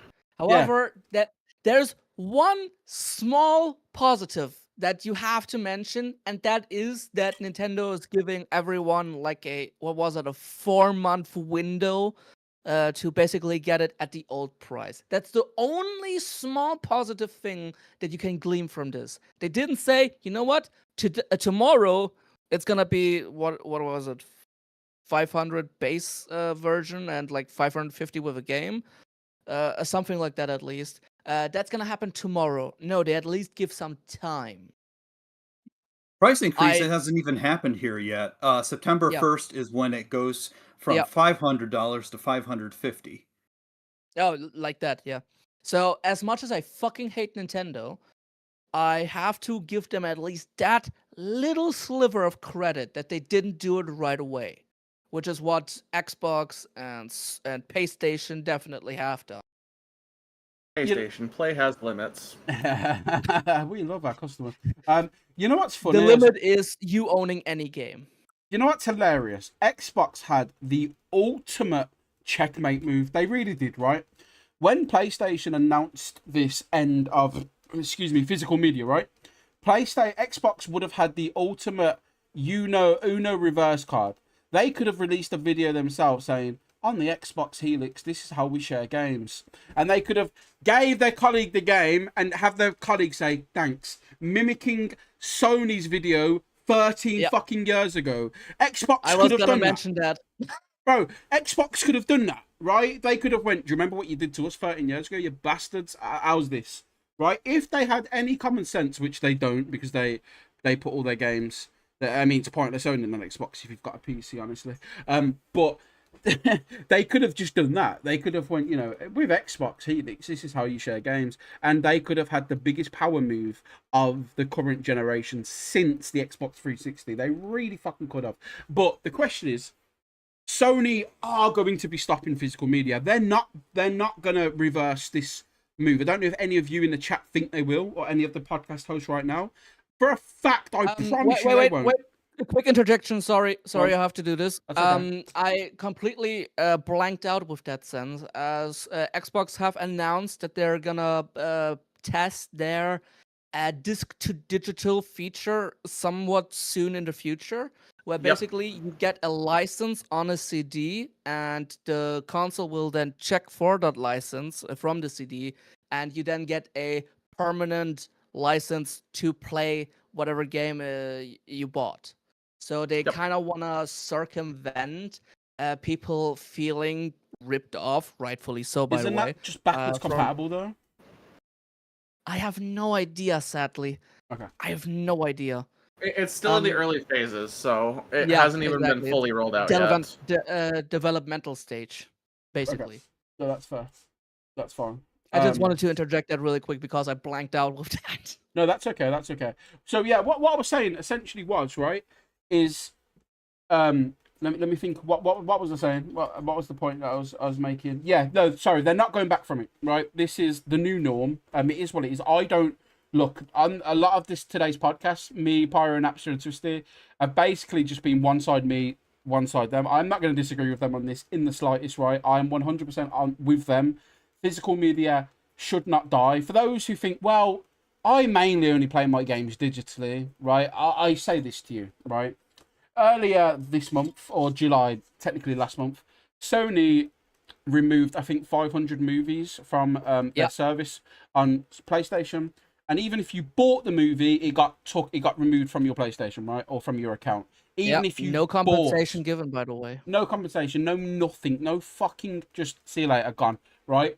If they can do that with your movies, why can't they do that with your games, right? And that's the biggest problem, and that's the biggest fear.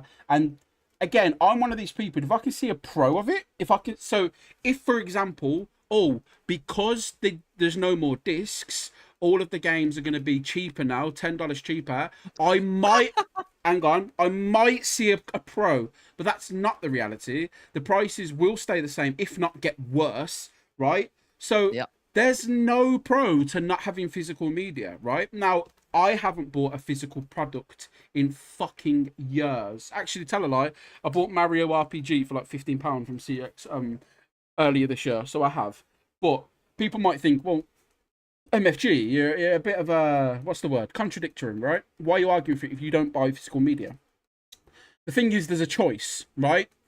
With Sony right now, I could go on my PlayStation 5 and pay God of War for fucking £70, or I can go on a website that sells keys and buy one for £20. So I can still buy second-hand digital content, right? Okay, even if it's digital, there's still second-hand markets. If they monopolize their market, there is no fucking second-hand. They will control the prices, right? There's games right now that came out, what, 10 years ago, and they still cost full price, bro. What the fuck, right? Yep. Whereas, You just outlined the goal. and that's the point. They want to cut out the middleman. Right, when we buy a game from a shop, Sony don't get that money. They've already been given a certain amount of money for that product, right? That money don't go to them, but they want all the money. They want all of it. They don't want to go, okay, you know what? Here's your game. Choose what you want to do with it. If you want to sell it, go for it, mate. No.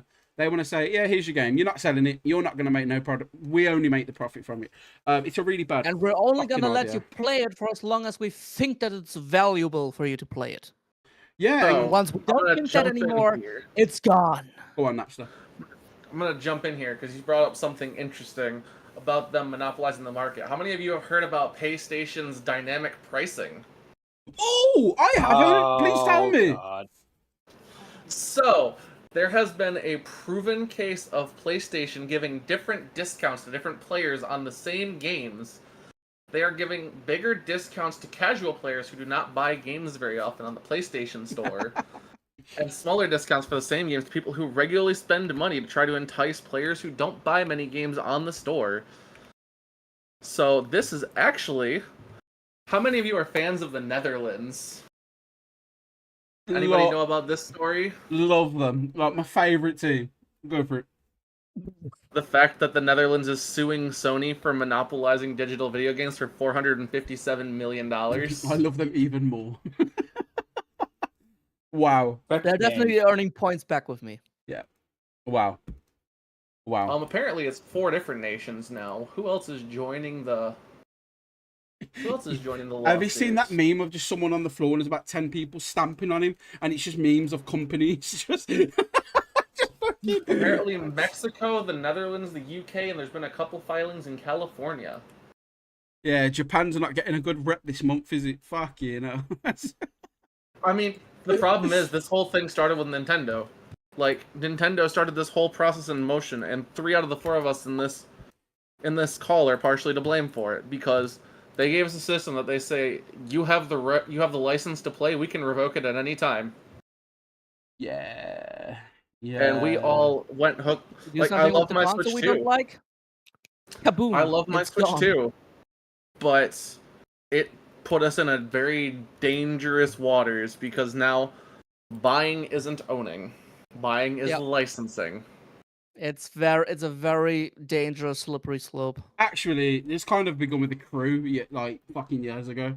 What is it? The fucking what's the game? What's the studio that made the Crew? What's the one that makes Assassin's Creed? Ubisoft. Yeah. Ubisoft? Oh Yeah, god, Ubisoft. Yeah, they started it with Oh, the Crew. you trash. But someone tried to sue them by saying, I bought this game, but I no longer have access to it. I don't, and they're like, no, you bought a license. You didn't actually own the game ever. And that's when people started to open their eyes to go, actually, what the fuck? Obviously, now the question remains is, what do you do, right? We have a Switch now. We can't go back from it. It is what it is. We have a Switch 2. I'm not gonna throw it away. I've already fucking bought it. I'm the one that loses, right? If I throw it away. Very quickly on that note, sign the Safe Games Act petition. Yes. Amen. Yes, sign it, but it ain't gonna do fuck all. But do sign it. With that, and I know that We never know. Bro, like, how many people have signed it? I don't remember. Stop killing games. 300,000. Need to do that. Oh yeah, stop killing games. I 300,000, just right? called it safe games. I know what you meant. Same thing in principle, but different. 300,000. I want to. It's a guess. I don't know. What? Yeah. Once you find out that number, let me know, please. Um, just interested on that. While Napster looks. So as I was saying, right? We Napster. By the way, when you do have the number, just interject at any point. I'm not bothered. The question is, we can't get rid of our Switch. Can't really get rid of our PlayStation that we've already got because we've already bought it. We lose, but we do have a choice to make for the next generation, and the next generation is the biggest generation ever. Not in terms of evolution, but in terms of consumer decision. Right? We all have a fucking decision to make, and nearly 1.3 million signatures so far. That's a lot of fucking people. Now, what is the base of Sony's? This I'm just asking Sony. What's the install base of Sony? How many people own a PS5? I'm gonna give you a different number real quickly. As of July 4th, there are 1.4 million signatures for Stop Killing Games.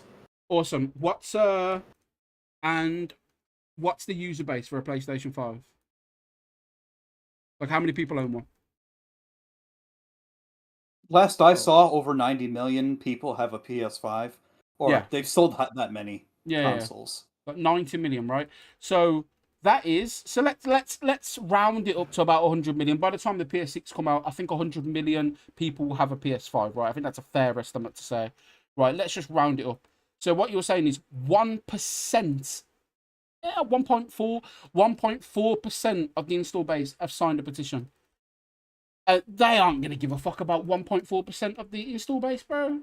Surely. That's that's the wrong angle to look from. When 1 million people all band together to sign a petition for something to change because it definitely sounds illegal, that is still a very large number of people. It is. No, it is. But here's my thing, right? And here's the question I want to ask all three of you. And we're going to get further into this because I'm going to play devil's advocate. Oh, by the way, I agree with all of you. I'm on your side, but you know I've got to play devil's advocate because it's fun and it's a fun thing to do. But I will ask you this, right?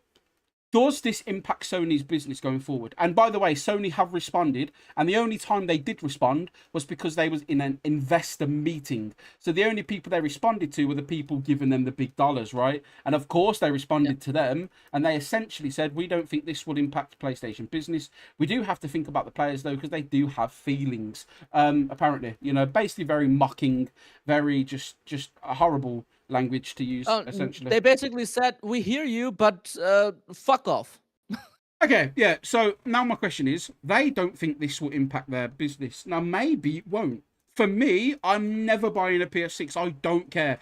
Sophie hates the PlayStation 5. Do you know why Sophie hates it? Because I bought it for one game, Spider-Man 2. Say what you will. I bought it for one game. I have played Spider-Man, Miles Morales, and Spider-Man 2 and Final Fantasy 7 Rebirth on it, but I only bought it for that one game, so essentially it's a pointless console for me anyway. I'm not getting a PS6. They can fuck right off, even if I miss Spider-Man. I don't fucking care. They're not going to miss my money, but the question is, are enough people going to say no? Are enough people going to be like, nah, I'm not buying one? Will this impact their business? I'm going to ask you guys. Pyro, I'll ask you first.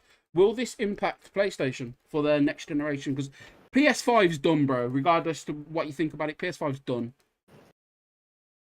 I think they're making the decision of we're going to lose some customers, but we will get more money from the ones that stay, and it will be worth it because we will make more money. I would think that's their stance. I don't like it, but They're basically adapting the mentality of like gacha companies like Hoyoverse, where and I know this very much from experience. Big gacha games creators, they don't care about all the like random players, which is also why they're giving out so many free rewards to pull people into the games so they can get addicted and perhaps spend a lot of money. They only care about the big spenders. They call them whales. Like they call all of them like aquatic animals.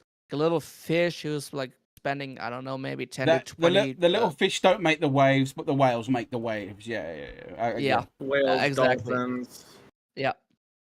And so I think Sony is seeing the success of companies like Hoyoverse, and they're thinking, you know what?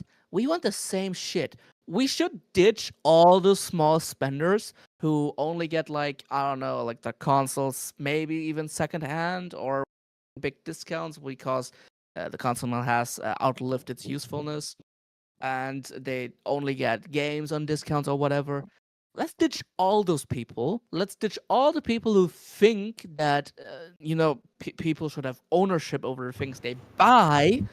Um, let's make it so that we only cater to the people who spend the most money, but also like make sure that the people who spend the most money keep spending the most money, as we just discussed with dynamic pricing. So they basically are pissing off every single side of the spectrum. No matter where you look, they're pissing everyone off. And they don't realize that, or they don't care. Which I think the second is more appropriate. Will it affect their business though? Yes, but not noticeably enough, I fear. Because I think that the people who are already so ingrained in the Sony bubble, they won't leave. Especially the people who say Sony over Xbox. They don't want to lose this artificial console war, which is why we're gonna keep supporting Sony, which also would be like vice versa with Xbox if Xbox does other shit things. Like we have a topic for that. If they were to do other shit things, some people who are so ingrained in the Xbox cosmos would not ditch Xbox because they don't want to lose against Sony. That's how fucking Tribalism. like Bronze Age some people think. Yeah, it's tribalism, right? It's very like Tribalism. my code versus your. Yeah, it's dumb. It's dumb.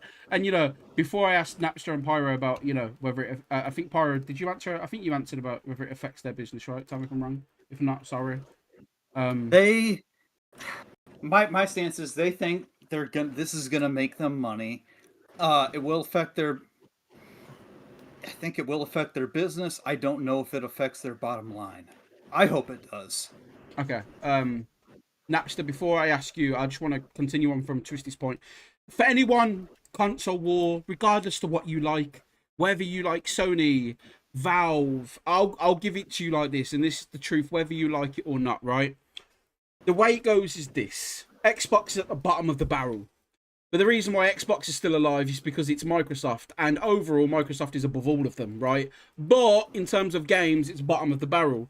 Then you have Sony, who are stamping on Xbox. But then above Sony is Nintendo. Nintendo is stamping on everyone below them. But then PC is above fucking Nintendo. And people say, oh no, Nintendo's got exclusives, blah, blah, blah. The reason why PC trumps everything is because PC can play everything legally or not. It can. Right, and with PC you can do a whole lot fucking more than just play games. I can't run a podcast on a Nintendo Switch 2. Fucking, so PC's better than all of them. Videos on an Xbox. There Not you go. to my knowledge, at least. Napster, will this affect PlayStation's business going forward? I hope so, because one thing that you kind of just touched on that hasn't really been brought up is I don't know how many people are aware that PS5 emulators are actually starting to get off the ground. Like, people are actually starting to get operational PS5 emulators. Yep. Which I think is fucking hilarious. Yar, har, har, a pirate's life for me. I made a YouTube short about this, but I have to reiterate this very quick sentence. If buying isn't owning, then pirating isn't stealing, motherfuckers. Yeah, I tweeted that out. I got a few likes. We have spoke a lot about. I mean, Napster. Sorry, I don't know if he was about to interject. My bad, bro. I didn't want to take that away. But I'm hoping that if those get off the ground enough, since there's not really a whole lot that Sony can do from a legal standpoint about them, because the Nintendo lawsuit about emulators was about encryption and everything, and that doesn't really apply to Sony's games, so on and so forth.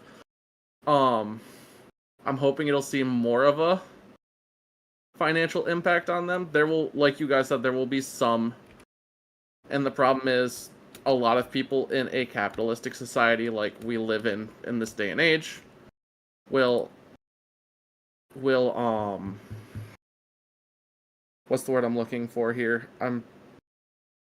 Will virtue signal, and like there is a PlayStation blackout that is supposed to happen on August 23rd for a week. Yeah. Where people aren't going to buy PlayStation products, they're not going to spend money on PlayStation.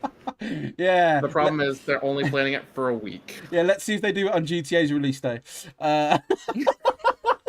It is what it That's a is. whole The different funny thing ballgame. is, like, Sony is actually the company with the worst record of outages of their network, which Yep. is so fucking funny considering they push this idea of digital only, but they can't provide. They are worse at digital than fucking Nintendo, and that's telling you something.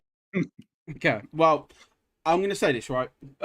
We do. Are you guys still okay for time, by the way, everyone in the call? Oh yeah. Okay. Yeah, sure. Absolutely. Awesome. We have got, by the way, everyone listening, topics coming up.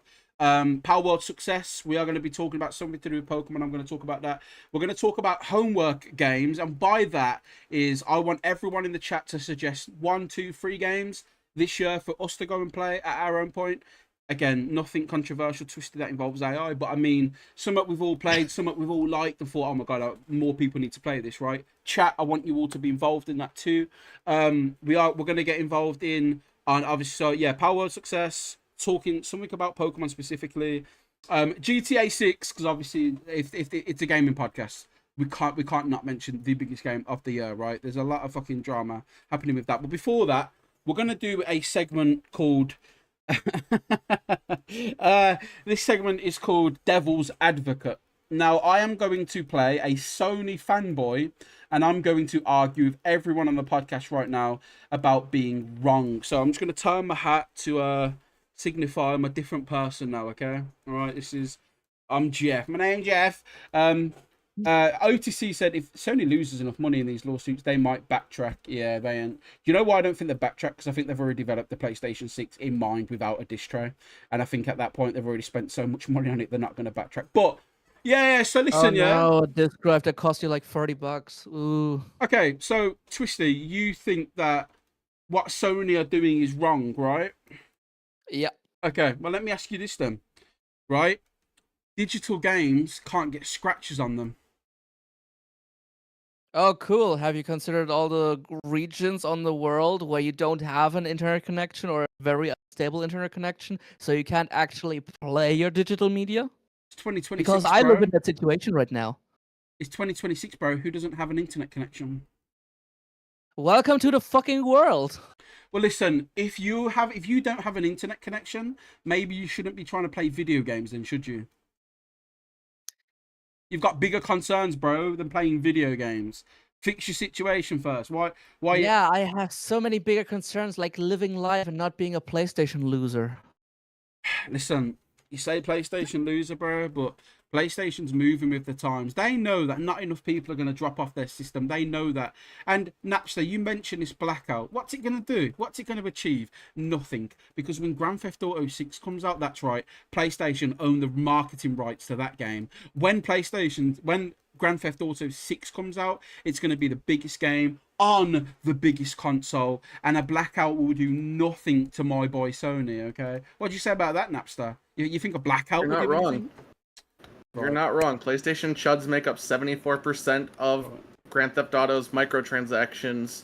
Right. Like PlayStation chuds are the biggest market base for just throwing away money for no reason.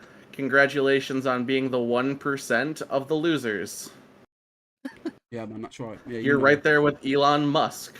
Mm, Oh that's my it. fucking damn! Space Link, baby. I hope you enjoy smelling Donald Trump's shit pants. Right.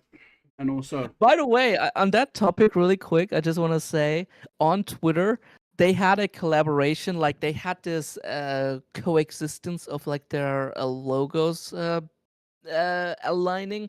Like PlayStation was, I think, GTA 6 colored.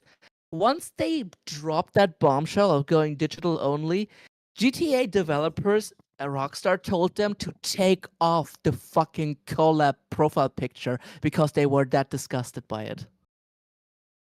Kind of going back to the MFG persona just for now. Yeah, but there's no physical games for fucking GTA anyway. They're also doing it. Didn't they come out first? They came out first and did it, right? What the fuck? Yep. Yeah. Yeah, that's crazy. That don't make no sense. Yeah, by the way, listen, I know we also spat on the person, but because you spat on them and you're getting shit for it, we don't want to be associated to you, bro.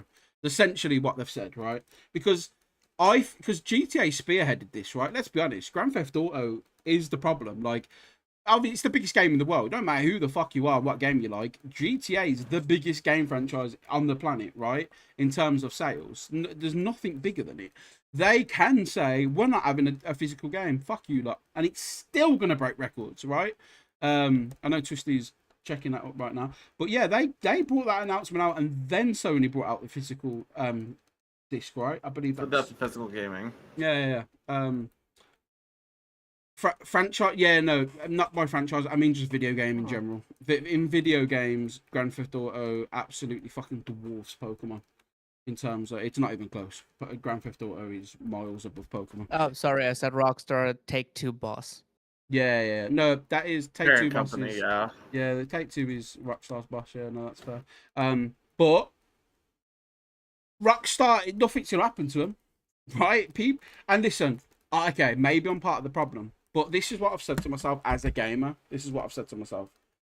I am playing Grand Theft Auto 6.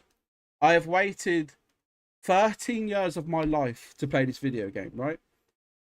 I don't buy physical games already. It makes no sense for me to cry about this one not being physical, right? It makes no sense.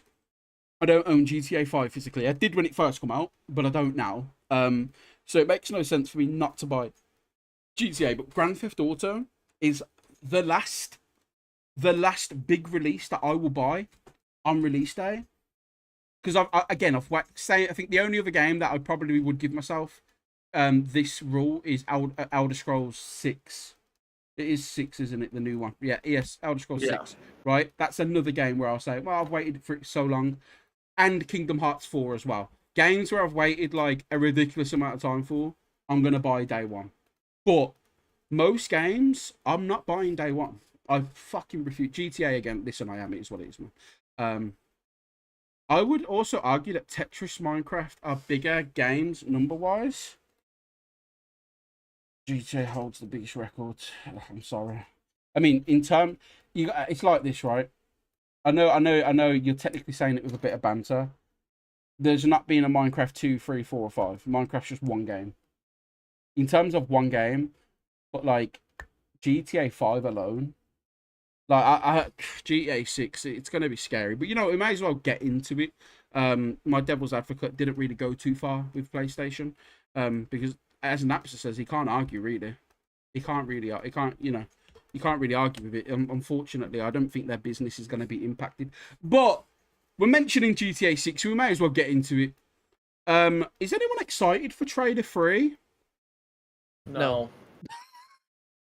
Does anyone want to pretend to be excited just for the bit? No. I'm not even excited for the game, so like... Oh boy, I'm surely excited for the trailer, but I can't find it anywhere. There's an announcement. Napster, what's this announcement about? Flashbang. On August 27th, 2026, on Netflix, you will be able to pay a subscription fee or use a free week trial to be able to view the extended trailer of Grand Theft Auto 6, which will be released later that day on YouTube. But if you want to be in the know immediately about the trailer, you must have a Netflix subscription to be able to see the extended, I believe it is 6-minute trailer is what they said. I point you to the meme, manga, anime, Netflix adaptation.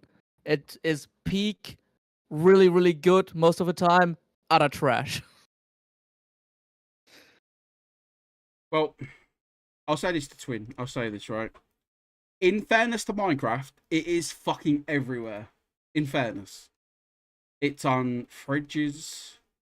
It's on tablets. Also, it's cheap as shit. It's on phone. Yeah, and it's cheap. Like, one game Yeah. of Minecraft costs like 4 for Grand Theft Auto, right? It's a for the numbers that Grand Theft Auto has in comparison, actually, it's quite impressive that GTA's climbed that high.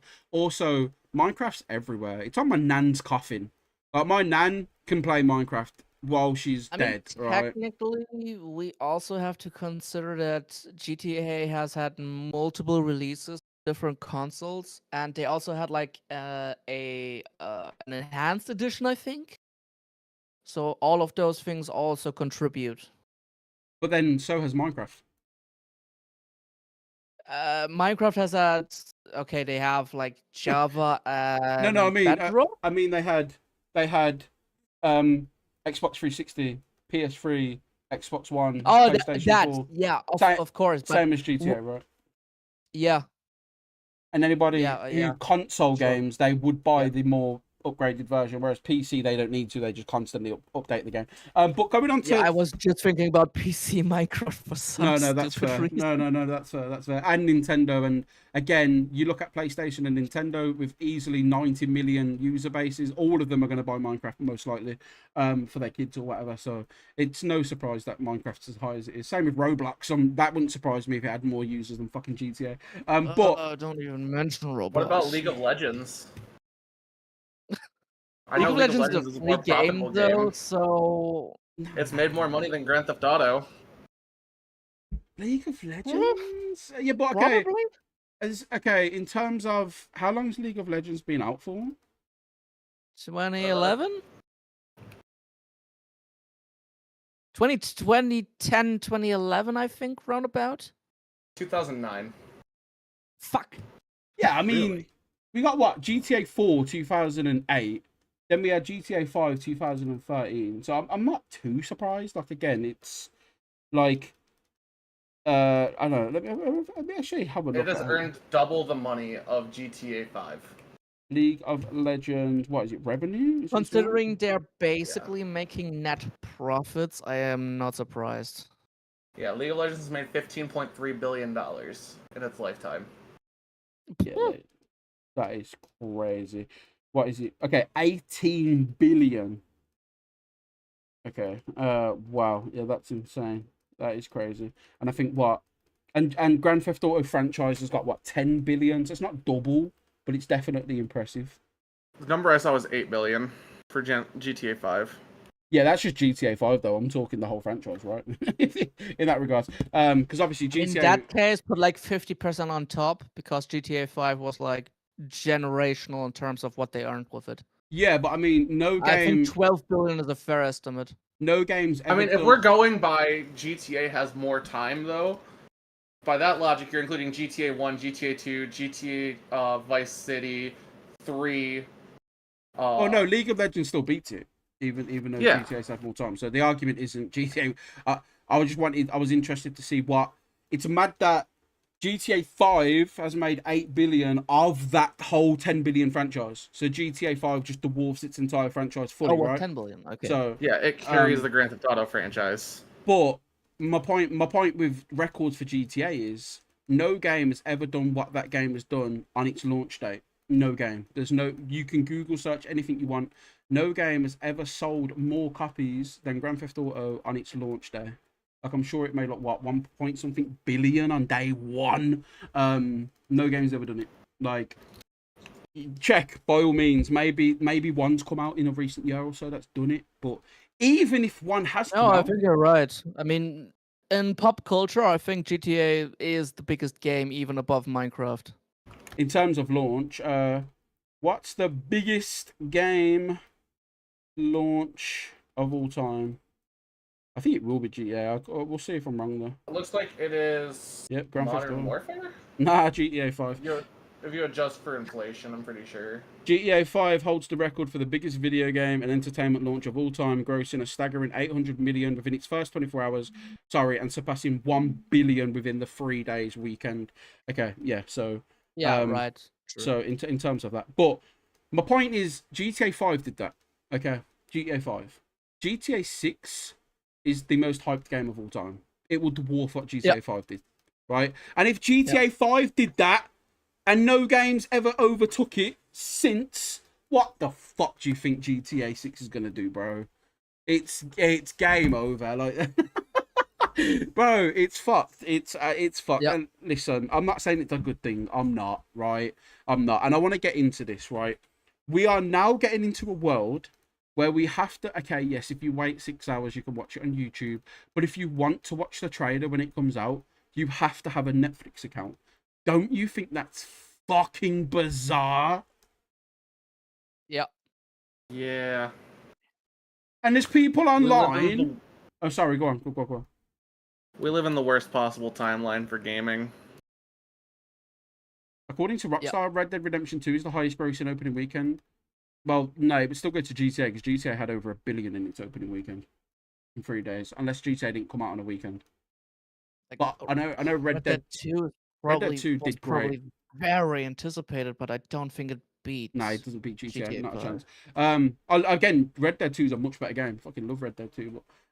But then that's another Rockstar franchise, bro. Like, that's already two fucking juggernauts in the gaming industry, right? GTA and Red Dead. But we're now at a point where you need a Netflix subscription to watch a fucking trailer, bro. Is that not crazy? Like, is that not? And I've seen reports online that people think Rockstar paid Netflix. Are you joking? You're having a laugh if you, bro. There's not a chance on this planet that Rockstar paid Netflix. Netflix would have paid them millions for that game to be on. Do you know how many people will buy a Netflix account just to watch that trailer? There'll be a lot of free trials. Definitely millions. There will be a lot of free trials. That's definitely fair. There will be a lot of free trials. Yeah, of course. It's, Right? I also think a lot of new accounts are gonna be made just for that. Yeah. Like, I mean, look, will I watch it? I've got Netflix anyway, right? So of course, why wouldn't I watch it? But I wouldn't be making an account for something just to watch a trailer that someone's gonna put on Twitter a minute afterwards, right? I don't see the fucking point of that personally. That's a bit crazy. I don't know. That's basically FOMO in its entirety. Fear of missing out. You want to be in the picture, you want to be in the conversation, and therefore waiting 6 hours basically feels like waiting 5 months. Like, to put it like a little bit overly dramatic. So I see a thing here, Twin, just to answer your question. No, Red Dead 2 did not beat GTA 5 in total launch revenue, though it did secure the record for the biggest weekend opening in entertainment industry. So whatever that means. Oh, okay. Grand Theft Auto 5 launched on a Tuesday. I remember that. I was at college. Yeah, so GTA 5 launched on a Tuesday. So Tuesday, Wednesday, Thursday. Whereas Red Dead came out on a Friday, I'm pretty sure, hence the weekend. So both are true. Fucking technicalities, man. So all we've confirmed is that Rockstar own now 2 of the biggest records in gaming. Fantastic. Fuck. Yeah, now they're gonna create the biggest revenue off of a trailer in gaming history. Crazy. Yeah, and you know, what's your opinion on the game costing $80? But no, I don't know if it's $80, but I know over here it's £80. I think, but the game's going to cost £80, but for the full edition, it's going to cost $100. What's your opinions on that, guys?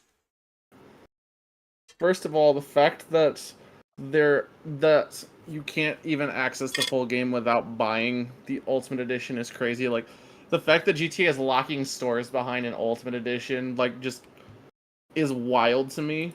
Because, like, that's what GTA Online is for. Like, if you wanted to do that, the online version is where you do that, where you have the extra stuff. The fact that it's main game stuff is wild. Yeah. Have you seen that? There's like a clip online. I've got it. I think his name's Keith, the guy who does them. He does various skits in gaming. It's fucking hilarious, right? Keith Gaming. Read Bohm. Nah, Keith. I think his name is. I'm sure it's Keith. I'll see if I can find his channel on YouTube. But he does various clips of just gaming news, but with comedy, and it fucking kills me. Let me have a look. See if I'm right. Keith Gaming, is that what it is? Let me have a look. Yeah, it is. Mighty Keith. That's what it's called. But it does a thing where it's like you're playing. It says players who didn't buy the premium version of GTA 6, and he walks into his store and he's like, "Oh, you want this T-shirt?" And he's like, "Yeah, man, that T-shirt looks dope." He's like, "Yeah, just show me your premium pass." And he's like, "What?" "Oh, no, just show me your premium pass, that's all, sir." And he's like, "Oh, I didn't buy it." And he's like, "Security, we have a brokey in the building. We have a casual brokey in the building. Sorry, sir, you are going to have to leave the premises. We don't allow broke people inside of here." And it fucking kills me. You need to watch it. It's such a funny clip. Basically, what it means, two-class system. You know, oh, Mhm.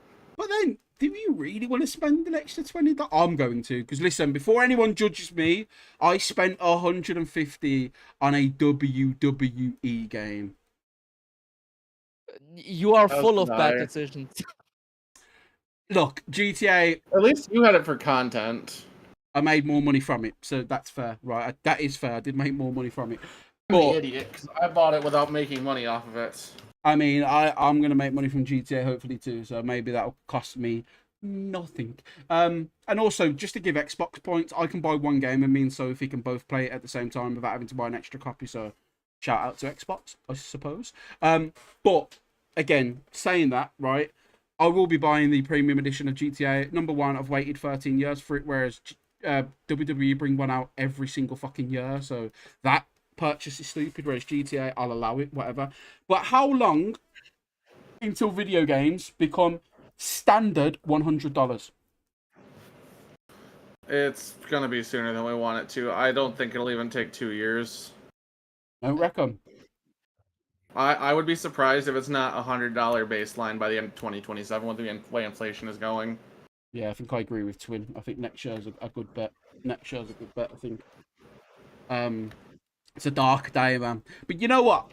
I've got some advice for people. If you're a gamer and this stuff makes you a bit depressed, then that's not the aim. That's not the aim of the podcast. Actually, we talk the news. So if it depresses you, it is what it is. I don't really give a shit. And here's why I don't give a shit, right?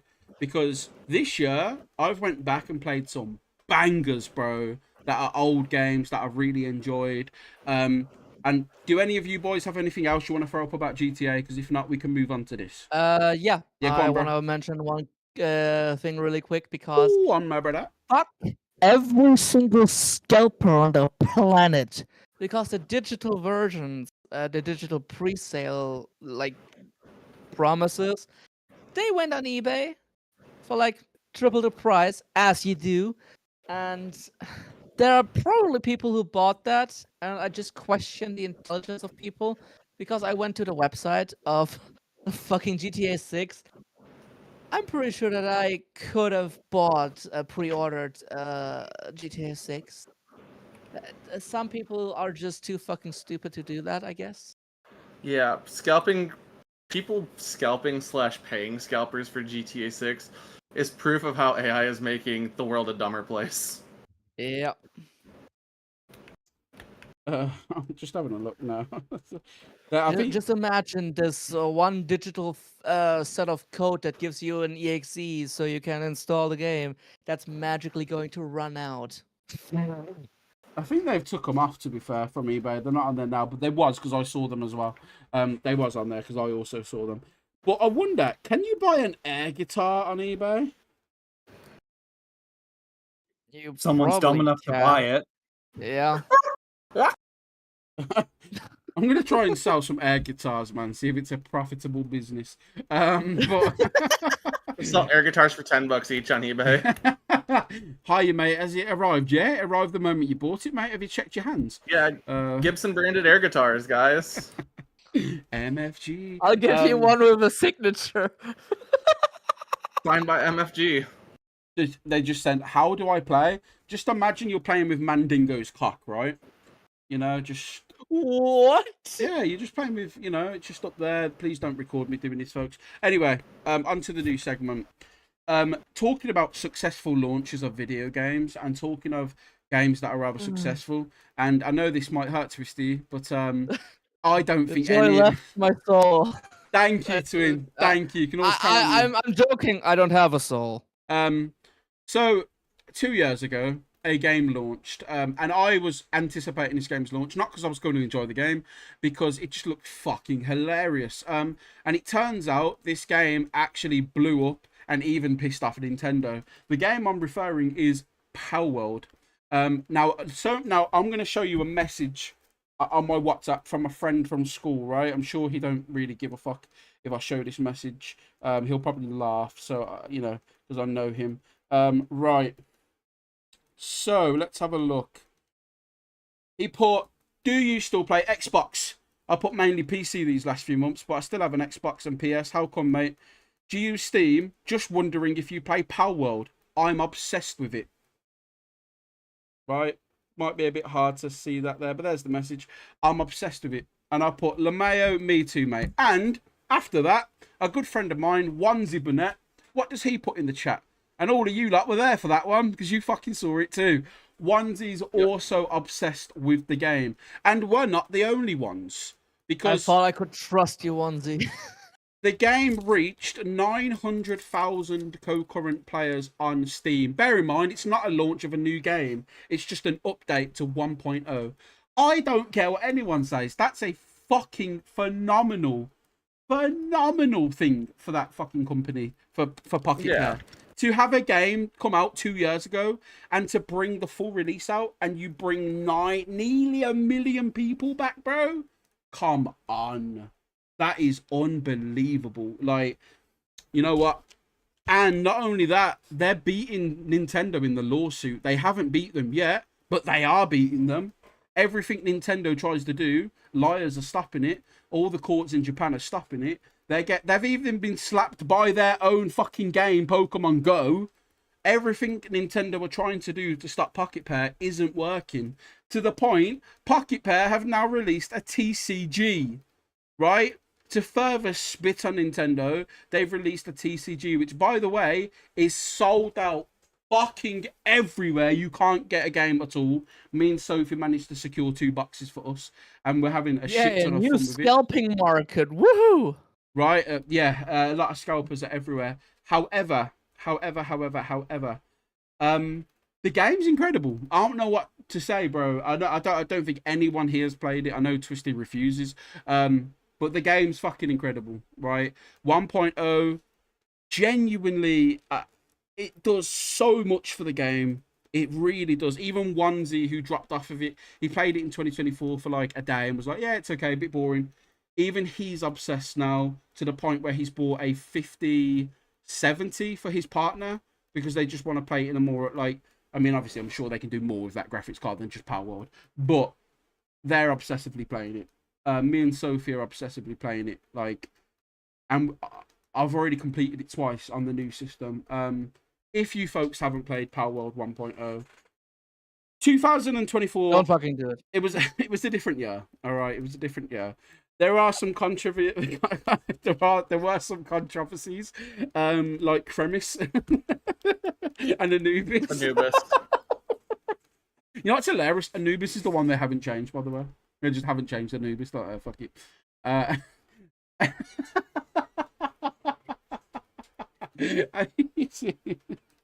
This is what it looks like to see Twisty die on the inside. Like, Power World, I mean, I know I was going to clown Pokopia. We can talk about that. Pokopia actually looks to be a fantastic game. I have played Pokopia. I've not played the DLC, but other than Pokopia, Power World has slapped every single Pokemon game to pieces. I'm sorry. It just has quality in terms of, you know, what a game can do, animations, quality, longevity, player, but it's just slapped Pokemon to fucking pieces. There's not a Pokemon game I've played that I thought, yeah, this is better, other than Pokopia, but that's a different game. Pokopia is a different kettle of fish. Does anyone have any opinions on Power World's success? Second revival success, should we say? Anyone? So, here's the thing. Power World does not look like a game for me because I'm not big on survival crafters, so I'm going to start off with that. As Pyro and Twin can both attest, I tried doing a Minecraft world with them for a week, and I fell off harder than the Trainer Lounge did. because I just could not do it anymore. You traitor. Hey, we're Control Banter now. Yeah, control. Okay, fair enough. Deep in the Trainer Lounge. But Go that away with being that AI said, swap. That being said, although it was a little scummy how close some of the designs were to Pokemon, I don't think anyone's denying that it was a little scummy how close some of them were to Pokemon. Competition in the marketplace is not a bad thing. Did To you have elbow check another... me? Huh? No, I'm asking Gaz. Did you elbow check me on cam? No, when Napster went, you know, some of the designs might have been close, and I was like, a little bit, yeah, just a little bit. Oh, okay. The fact that we actually have a game that is successful enough in the monster taming sphere in 2026 to potentially push Pokemon to improve, find a way to improve, because now there's actually a chance that consumers are going to go over to Palworld instead of Pokemon, is not a bad thing. And them losing in I can court see isn't a Twisty bad thing. wincing. I mean, Twisty. That is the one place I have been rooting for Pocket Pair, is I will stand with Pocket Pair on the lawsuits, because Game Freak and TPCI are just pulling mechanics out of their asshole to try to get Pocket Pair to put the game down. Yeah, but let's just patent Dragonite's arsehole, just in case anyone else puts an arsehole on their monster, because then we'll sue them, fucking pricks. You know what? However, soon, very soon, we might see a collaboration. And by the way, just to add, Pocket Pair's also done collaborations with Ultra Kill. I think it's Ultra Kill, Tides of Terraria. You know Terraria. They've done collaborations with Terraria as well. They're looking to do collaborations with Fortnite. The developers, and also on Steam, he has teamed up with loads of different monster taming games to sell them as a bundle. He just seems to be a very fucking nice person, to be honest with you. And he always responds to his fans, which is more than what I can say for Nintendo. However, soon we might see a collaboration on Pocket Pair and Nintendo. Because, ladies and gentlemen, I need to send this over to the Discord chat so Twisty can see this image, because this is abhorrent. I'll be honest with you. This... wait, I think Twisty saw it before. But let me just get an image up of it. I'm going to put it on the screen now for everyone in the chat. Ah, man, I'll put it in the podcast, boys, now. Right. Ladies and gentlemen, I present to you Pikmos. It used to be called Pikmon. Oh, this piece of shit. So they changed the name to Pikmos. So the image here isn't ultra correct, but what do you see on this image, folks? I see a Charizard, I see a Meganium, I see a Squirrel Pikachu, Lucario's there as well. We've also got Cobalion. I see Link, by the way. Yeah, Link's there. Yeah. with an Nintendo AK. lawsuit. And this is the best part. Do you know what their game studio is called?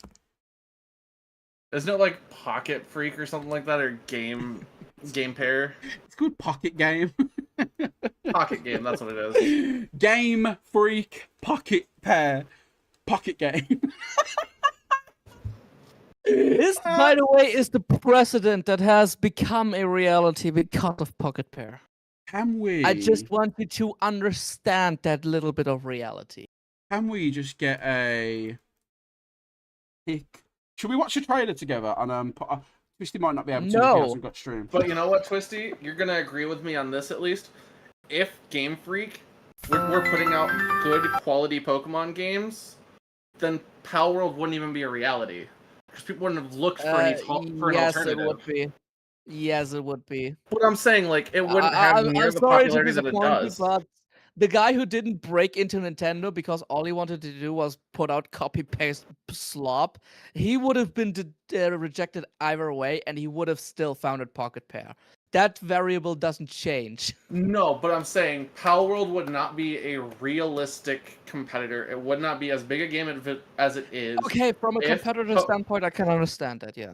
Right, I'm just gonna play this. Like, it wouldn't be a real game because it would not have any traction behind it, because people would still be doing the same old playing Pokemon games, because Nintendo and Game Freak and TPCI actually put love into their games instead of churning them out every 3 years like they're fucking welfare kids. I'm just gonna let that trailer play for all of you, by the way. We're gonna have that on Pyro's thing. This is the trailer for Pigmoss. And just from the trailer alone, I'll be honest with you. I think there also was some Overwatch characters there. Yeah, like- Roadhog was in this. Yeah.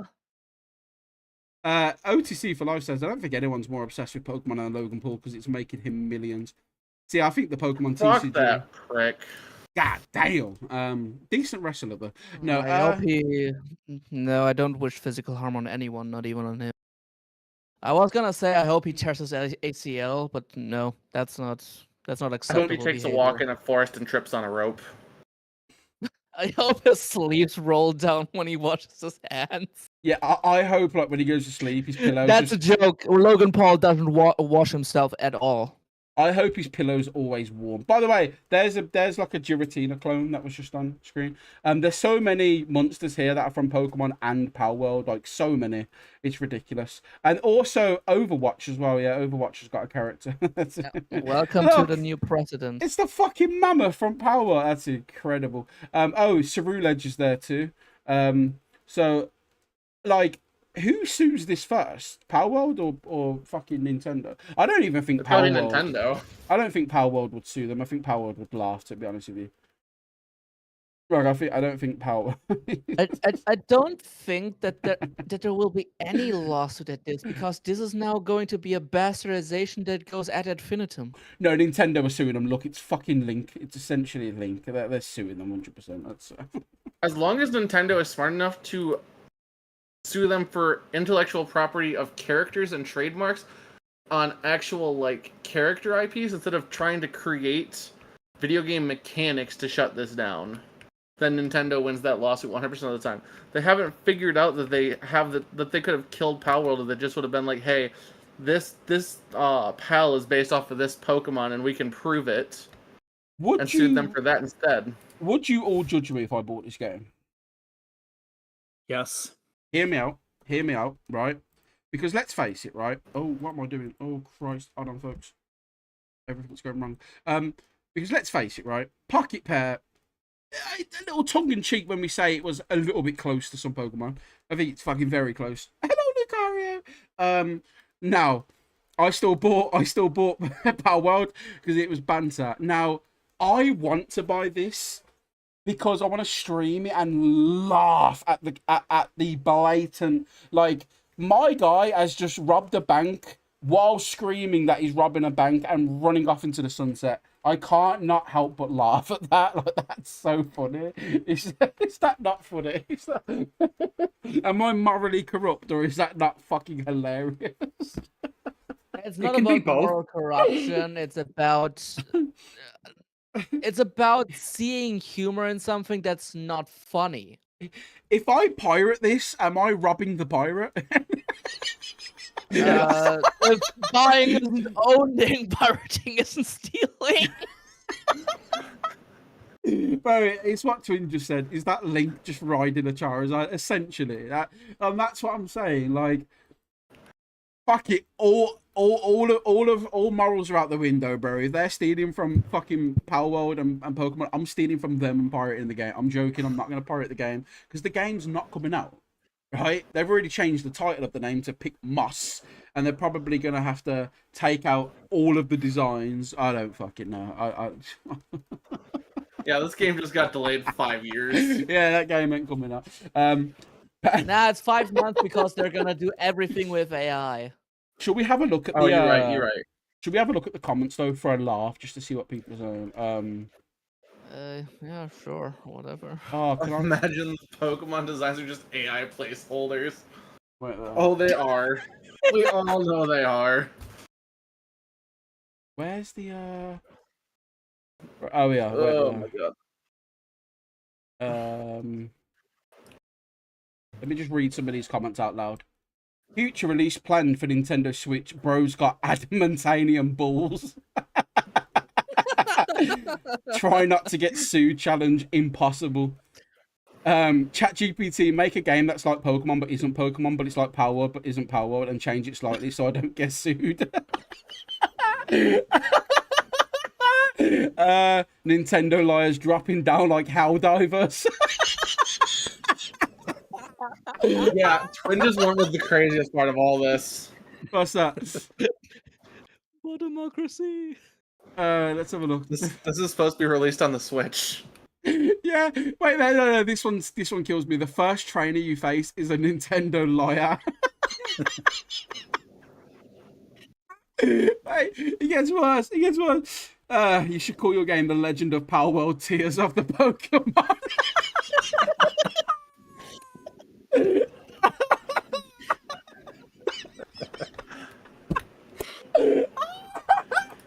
I'm gonna look like a hypocrite for laughing about this because this is still not funny. We already have Power The World. absurdity of it is funny. The absurdity of it is what's To funny. some extent. You know that meme? We already have this at home. We already have Power World in court. This is what happens when Temu designs video games. Gotta respect the hustle, not even trying to be subtle. Oh, fuck it now. Oh, this is that's good. Fucking hell, that's cheating me right The up. the inspiration taking is as subtle as an elephant in a fucking, I don't know, porcelain chamber. This is Like, I can't wait for Lick to ride a Charizard into battle against a Hastoise. Hey, you can copy my homework, but don't make it obvious that you copied from me. it's not Ganondorf, it's Ganonstoise. Fuck you know. Yeah, so yeah, I thought I'd just bring that up to you before we move on It's to not Ganondorf, it's Ganon City. So It's Ganondoof. talking Or my gird. talking of Pokemon, sorry, that was so funny. I love that segment. Pokemon Winds and Waves. Apparently, over 300 new Pokemon in Generation 10. Thoughts and feelings, because that's fucking nuts. I believe it was actually 300 new Pokemon and or forms. Yeah, it depends on how you count new Pokemon, because there actually are multiple ways to count Pokemon. Okay, but if there's Waves. okay, if there's 300 new Pokemon forms designs, that's still 300 new designs, right? Yeah. Is I that hate myself. but okay? Look at Sun and Moon. We had what? Probably 18 new designs in terms of old Pokemon. Probably less than that. And then what? I think that's about right Right. for the Alolan forms. So that's a very small number. And if you add that to the total new decks in Sun and Moon, in total it's about like, what, 80 new designs, 90 new designs. This I is think it's just over 100. not over 100. This is meant to be 3 times that. 300 new designs in total. Do you not think that's fucking insane? Yeah. This is gonna get the Unova treatment in 2026. Bro, you ain't going to be seeing half of these Pokemon in Champions for like 10 years. Shit, man. Like, Yeah, Twins everyone's right. gonna hate this game. Go ahead, Pyro. Twin said 300 is nearly twice as much as the most new ones we've ever had. Yeah, if you're going strictly by Dex number, the most is Gen 5 Black and White with 156. Yeah. And we don't know what the new, some of these are going to be forms, but regardless, that's... Yeah, sorry, I only used... It's going to dwarf Black and White. I only used the Sun and Moon because of forms. I know Black and White was all new Pokemon, right? But yeah, Right. essentially, Twin's got a very valid point. This is nearly double the size of Black and White, which is just crazy. And not only that, we know we've got returning Pokemon, so it's not a Black and White situation where you don't see any of the old ones until like after the game. Like, it's all of the new Pokemon plus old Pokemon at the same time, which is easily over like what, probably 600, 700 in the decks if you mix the new ones and the old ones. Is this silly though? Like, is this because they know they're not going to get a Gen 11 for like 5 years, 6 years, so they're like, you know what, let's pump out a game with 300 Pokemon? Like, what's the thought process? Like, couldn't that just be 3 more generations if they spaced it out? Why all in one generation? I'm not hating it. I'm not against it. I'm not really for it either, you know? Because quantity hasn't always represented quality, because Black and White, I'm not hating it, but let's not pretend all the designs are great. right? And I'm okay. We can Yeah. say that about any gen. You can say that's about 85% of all Pokemon designs in the world. Yeah, no, that's fair. But I'd say Gen 5 as a whole has more worse designs than any other gen, other than Gen 1. I think 1 and 5 equally have some bad designs. But doesn't that just increase that problem if there's more quantity? And also, Yeah. not memorabilia, but the remembrance of Pokemon. I can't even remember half the fucking Pokemon in Gen 9, I'll be honest with you. How the fuck am I going to remember 300 new Pokemon, bro? The fuck? I'm just asking. I'm just asking. Fuck, I can't remember all the Pokemon from Gen 6. Who's that Pokemon? Cremis. Oh, fuck, that's Power. Yeah. I think that's part of why they're going so hard, too, is they're trying to, again, draw people in with new designs, because people are enjoying shiny new thing Pal World. What if we give them a bunch of shiny new things? Probably, yeah. Power World's got some. I feel like this is fucking... going to be a game where they try to reinvent the wheel, and it's going to backfire. You think this will backfire? Just like it did when they did in Gen 5. Twisty, judging by your face, and you're a very hard book to read, you are thinking deeply about this, I can tell. What's your thought process? Yeah. I actually was somewhat thinking about how to interject my point from Power World, because I still had something to say about that, but I'll do the Pokemon one first. Yeah, interject about Powered whenever you want, by the way, I don't mind. It doesn't matter, it's a new segment, you can go for it. Yeah, if you don't mind anyone not talking for 10 minutes. No, I'm joking. Go for it, brother. Okay, so here's what I think about the whole Pokemon ordeal. I think they're definitely trying to overshoot with 300 designs, because first of all, there's no way that they're gonna be on a high level, because 300, if we're gonna assume that that's from the end of Gen 9 to the beginning of Gen 10, the creative process and all that, that is the time frame that they had for 300 designs, they're gonna be shit, bar none. No one's gonna like them. Like, even the most diehard Pokemon fan is probably gonna feel like, wow, this new Pokemon generation, this set of new Pokemon, they suck. Like, what happened? Either that, or it's crunch, or they actually dabble with AI, in which case, go fuck yourself, Nintendo. Or all of the above. There's no way this Yeah. hasn't got AI with 300 designs. Sorry, Twisty, sorry, I just... There's no way it doesn't, right? It's always something in the back of the mind to keep.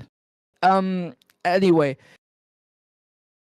there is maybe they actually hired more people to like create designs, but then they also have to put like more people in for rigging the models and all that, for making the skeletons, to have the texture application and all.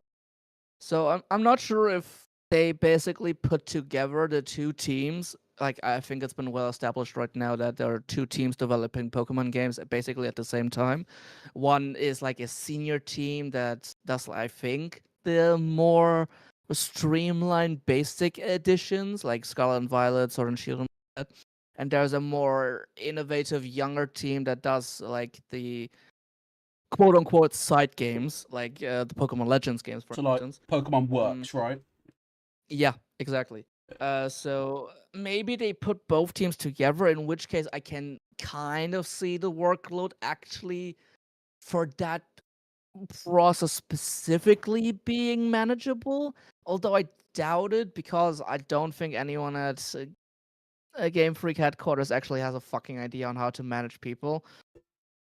My criticisms with their people management skills aside, this is probably just mainly a number to create shock value and highlights. Not highlights. Headlines. Thank you, brain. To create headlines for people to think, oh wow, they are working on this massive new thing that requires so much work. And the first trailer looked good. I have a lot of words on that. For the bar that if you want them. Pokemon has raised, compared to what they've done, it looks good, right? But in terms of our standards, probably not. Yeah, maybe. Like they're they're projecting outward that they're working on a massively high quality product, but this has basically been the marketing for most Pokemon games. Even with Scarlet and Violet, you could have argued that it had a projection of being a high quality, high bar game. The fact it was fucking dog shit. I mean, the fact that I think 26 million people bought the game makes you understand that people don't care about dog shit as long as something is popular. Depends how So quality the yeah, dog shit is, really. yeah. If you just spray paint a piece of shit long enough, you can at least sell it for the looks, I guess. Um, I don't see a world in which they have 300 quality designs, like, at all. Maybe they're gonna have like a tenth of that are gonna actually look like quality. There's no shot that even half of that looks good. A tenth, I think that's a fair assessment. Anyone of you want to say something really quick, or can I mention the thing about Palwas? Do your thing, I was buddy. gonna say, the 300 number is gonna be, I think there's gonna be a lot more forms than we're used to seeing, and that will make up a large chunk of that 300 number.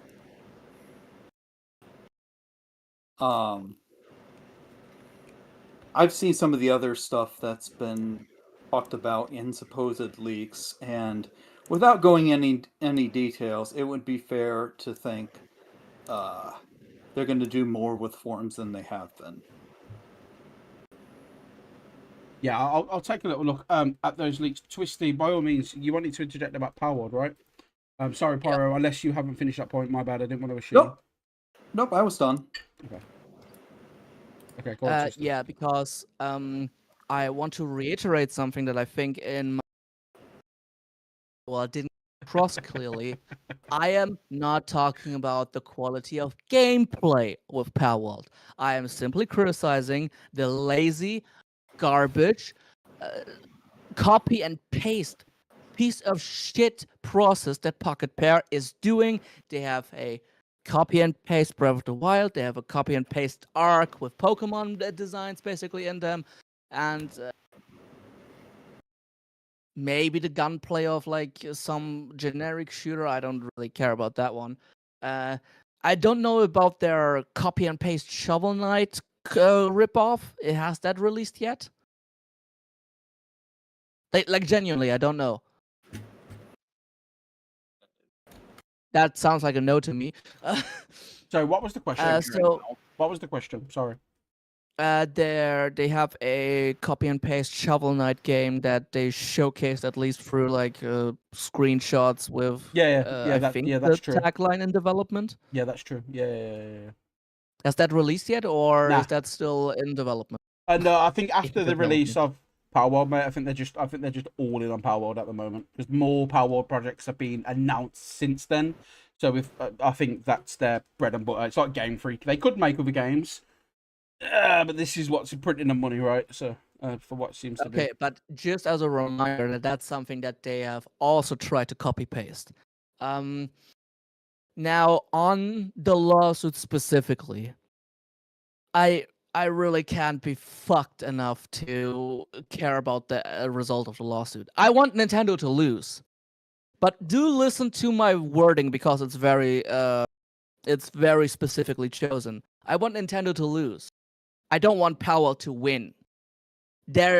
You might say that is a contradiction, but I just want Nintendo to fucking get wrecked. Okay. I hate what they did. I hate the approach they chose. Go for the fucking characterization. Yeah, so I agree with you. I do agree with you. I think if I'm Nintendo, why they sued Pocket Pair is stupid, right? I agree with you. Yeah. Designs, I'm 100% with you. I even said on the podcast, I can't argue with anyone about the designs. You're all right. New designs 1.0, fantastic, unique. Again, that's not what we're saying. We're on about when it launched, and that's fair. I completely agree. However, when Nintendo loses, and they will, and by lose, on a technicality, Nintendo will win, but the way they will win is based off the launch edition of Power World, which no longer exists anyway. So Pocket Pair might have to pay 30,000 yen, 30 million yen in damages, which isn't a lot of money. It's like 30,000 American dollars, right? So, but Nintendo have spent millions on lawyers. So in essentially Nintendo lose. They just lose because they're not going to get a high amount from Pocket Pair. The game ain't getting shut down. It's too big now. Too many people play it. It's never going to rule in being shut down. Nintendo aren't going to get a lot from it. They will lose from this lawsuit. They'll lose funds. They'll lose respect. That they gain nothing now from this lawsuit. There's nothing they can do. Like Power World, what gives them 30,000, which is nothing compared to what they've spent on lawyers already, right? But as you say, I don't look at it as a win for Power World because they've had to change shit. They've had to halt development plans. So it has damaged them a little bit. But players win. We win, right? Lumen Tail wins. Cassette Beasts wins. Nexomon wins. Digimon wins. All of these fucking creature taming games that have a passion for making this style of game that Pokemon tried to monopolize. Pokemon's trying to stop all of them by patenting game mechanics to make all of these other games shit. And that's why I want Pocket Pair to win, because then all of those other games win. Does that make sense? I don't know if anyone agrees or disagrees. Yeah. They basically set a precedent on which other games that were developed could then lean on to say, you know what, there was already a ruling on this. We're just gonna rely on that ruling because we are basically doing the same thing that they did, and yada yada. Basically, precedent things for this whole gaming process. So yeah, I definitely just wanted to mention that I don't care about gameplay. I don't care about any of that. I never did. I never really spoke about gameplay, aside from like maybe a mention of that one of the like attack animations looked like it was ripped straight from Fortnite, but that's not a criticism of the gameplay itself. It might play perfect. Like it might be the most perfect gameplay of all time. I don't fucking care. All I did ever was talk about the completely barren and the completely lazy, pathetic process of how their games are being created. That's all I ever did. That's all I ever spoke about. And sure, there are some people who can suspend their morals of the morals in general, and say, you know what, I would rather have something that is well stolen than badly created on their own. Like, that's your thing. I can't argue on that. Like, if you want to say, I'd rather have something that's ripped off in a good light, in a good sense. You live with that. Like, I'm not gonna talk on that. I can't help you. Like, what am I supposed to say? I'm not controlling your life. No, I get that. And I think, not to interject or disagree really with you, it's more like this is how we look. This is how we look at it, right? With Power World, obviously, yeah, you can use the word borrow, style, whatever you prefer. But like all game development, it took a lot of systems from a lot of different games. I will never say it took assets, because I don't believe it ever took assets. Because if they did, it would have been proven, and it's never been proven. People just believe it. It's never been a fact they stole assets. However, the fact is they're definitely very much, as you say, copy and paste of very mechanics and just ideas, right? Again, Breath of the Wild, Pokemon, Ark, whatever you want to say, right? However, Power World got so popular so fast. So if you put a flashlight and magnemize the flashlight on an image, right, you can pick apart that entire image. There's loads of games that do it, but because they don't get as big as Power World, they don't get the scrutiny that Power World's gotten, right? You can look at any game that you love, that you really enjoy, and if you pick it apart, you can find systems from that game in all kinds of other games, right? But because you love that game, and because maybe it's not as big and it's not as blown up, there's not enough people if you put so many people in a room, there's going to be some chaos. There is going to be some chaos, right? And just so many people landed on Power World, it caused up a shitstorm. But I don't disagree with you. I just think what people say Power World's... The only thing I think Power World's guilty of are the designs. In terms of gameplay designs, okay, it uses a lot of gameplay systems that I've seen in other games, but then so many other games do it. So it's like, if we're not going to play that game, let's do that for all the other games, right? Like, where do you draw the line? Yeah, sure. That's my argument, right? Where do you draw the line? Napster, Pyro, I will ask you on your point of that. Do you have anything to say in response to Twisty, or are you good? I don't think I have anything else to add. No, I'm good there. But again, sorry for being Mr. Yappa. no, not at You're all. good. And I also don't want you to have to feel like, I know you're not apologizing. I don't want you to have to feel like you have to explain your point, because again, your point is your point, right? I think everyone respects it. Like, I don't always have to disagree or agree with people's points, but I will always respect them, you know. And I think that's a good thing to have. And I think it's one of those. I'm just happy Power World succeeding, because I think it does help everyone. I think it really does, right? Now, if Power World succeeds, it's not going to damage your life any way, shape, or form.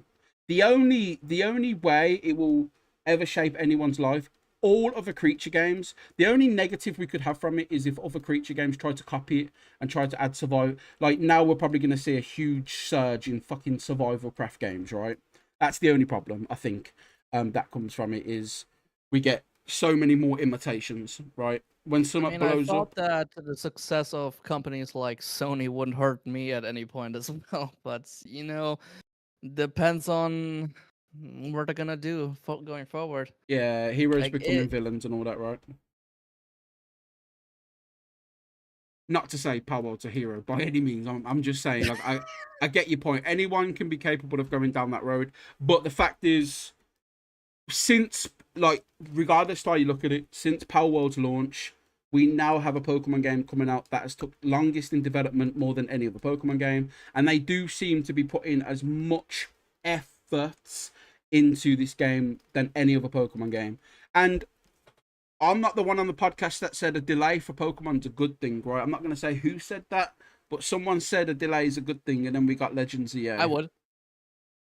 Yeah, I would. I remember kicking off about Legends EA, being pissed off because it hadn't been shown, and everyone was saying, just let it cook, and I let it cook, and what did I get? I didn't get a fucking cooked food. I got food poisoning, bro, from that game. And I waited just like everyone told me to, and I didn't get a good fucking game. So who knows? Maybe waiting for Winds and Waves would be good. However, all of the things you guys hate in video games, I think Winds and Waves is going to be filled with it. I wouldn't be surprised if you can build your own island, right? Oh, there's a creature collecting game where you can build and do things. I'm not saying they're going to do Power World, but it's based in islands. It wouldn't surprise me if you can ask your Pokemon for help. I mean, Pokeopia's sort of a building game. Why would they not introduce that to their main series? They know people love it in Power World. They seem, you know, they're quite clearly a competitor now. Like, you look at their sales, Pokemon's probably not hit those numbers on a day basis, right? Again, we'll never know because we don't see the numbers on Nintendo. But Pyro, Napster, I will ask you, regardless of whether you think of Power World, do you think its success is a good thing for gamers as a whole? Like I said, it's the fact that it's a real competitor to Pokemon is a good thing, even if the way they went about their designs are a bit shady. I second that. Yes, and I think that's the fairest point of it all. I think there definitely are some shady business questions about it. Designs, definitely, I'll never go back on that. And you know why some of them were shady, because in 1.0 a lot of them got changed. Why would they get changed if they wasn't dodgy in the first place? So again, I agree with you. I'm not going to disagree with you with that. But unless you guys have anything else to follow, I've got a fun little segment. The what have we been playing this year segment. And I want to see just how many games we've all played this year that all of us have played. How many games that none of us have played, right? So, Twisty, unless you've got anything else you want to follow up on that, my bro, by all means. No. Okay. At least not to my knowledge. So, Twisty, I want you to lead this one. What games you been playing, man? I know you said you've had issues with internet, so I don't know if that's damaged any gaming for you this year. I mean, I did have Monster Hunter World loaded, and luckily you can play that offline. what a world where you can play shit offline, huh? Wow. Um, so yeah, I've been investing a couple of dozens of hours in getting my master rank like leveled, and yeah, aside from that, this year it's been mainly the gacha stuff, HSR and what's it called again? Oh yeah, Arknight's Enfield. For those watching HSR, Honkai Star Rail. Honkai Star Rail. Okay. Okay. I knew what it was, just in case anyone had Quinn said Yeah, any sure. particular gotcha game. So Star Rail's one of them, right? Yep. Anything else you've been playing They that's currently gotcha? have a cool collab, which I'm really enjoying because they have a special support mechanic system in that, where you have two characters basically on the field, and one is basically adding support effects on the other character, which I think is really cool.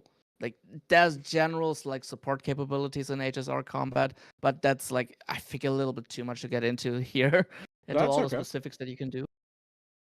But yeah, aside from that, I'm not particularly like gaming.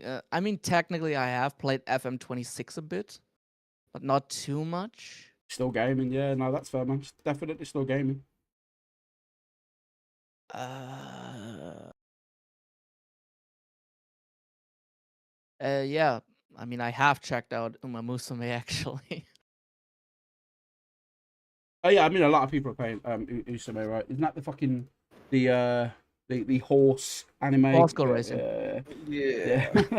That shit. That's what Finn was fishing for. That shit's still weird, man. That shit's still weird. Listen, I'm not judging any of you. You all play it. I love all of you. It's sound. But yeah, no, Like the that's fair. character from the anime, that's like really cool to me because it's a character that's like so much of what I want to be. It drew me in. That's all I'm gonna say. No, that's fair. That's Uh, fair. Yeah, I think that's about it for me actually. I haven't played a lot actually. No, that's fair. All right, Pyro. What about you, my guy? What you been playing? What you been up to this year? I haven't been doing a ton of gaming this year. I did. I have played Pokopia. I when Right. Fire Red and Leaf Green released on the Nintendo eShop, I bought Leaf Green, played through that. Great Um, games. Great played, games. revisited Zelda Tears of the Kingdom for a while earlier. Another great game. And then speaking of great games, I've tried to keep this to streams only, but the first Xenoblade Chronicles. And I am in a pickle because I can't make up my mind on when I want to stream, but I want to play this game because I've been having a lot of fun with it, and I'm tempted to just say screw it, I'll play it offline. Since I can't make up my mind. Mm-hmm.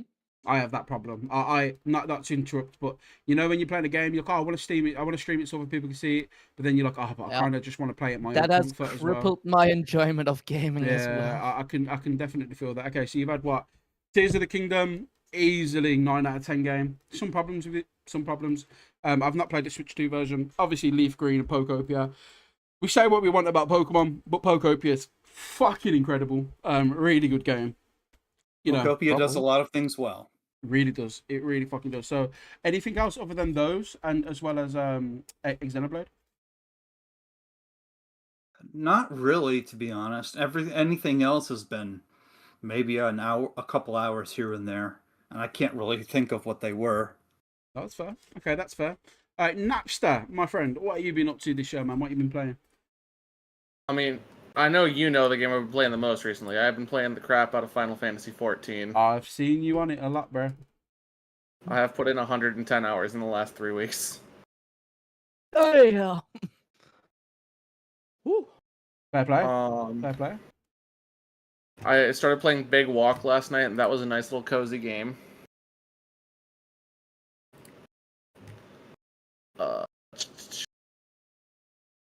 Code Vein has been a lot of fun for Souls players. That has been quite fun to play. Dave the Diver, another cozy game that I've been playing. Outer Wilds is a phenomenal game that I highly recommend if you enjoy exploration games. Outer Wilds is fucking. I've not played it, but I've seen how the reviews. A lot of people like that game. Not to be confused with the Outer Worlds, by the way. Yep. Different studio, different game. Outer Wilds. Yeah, sorry, carry on. And then I've also been playing College Football 24 because it is sports season, folks. Yeah, it is. It is. It is. Okay. Is that mainly what you've been playing? Yeah. That's basically it for the past month and a half worth of gaming.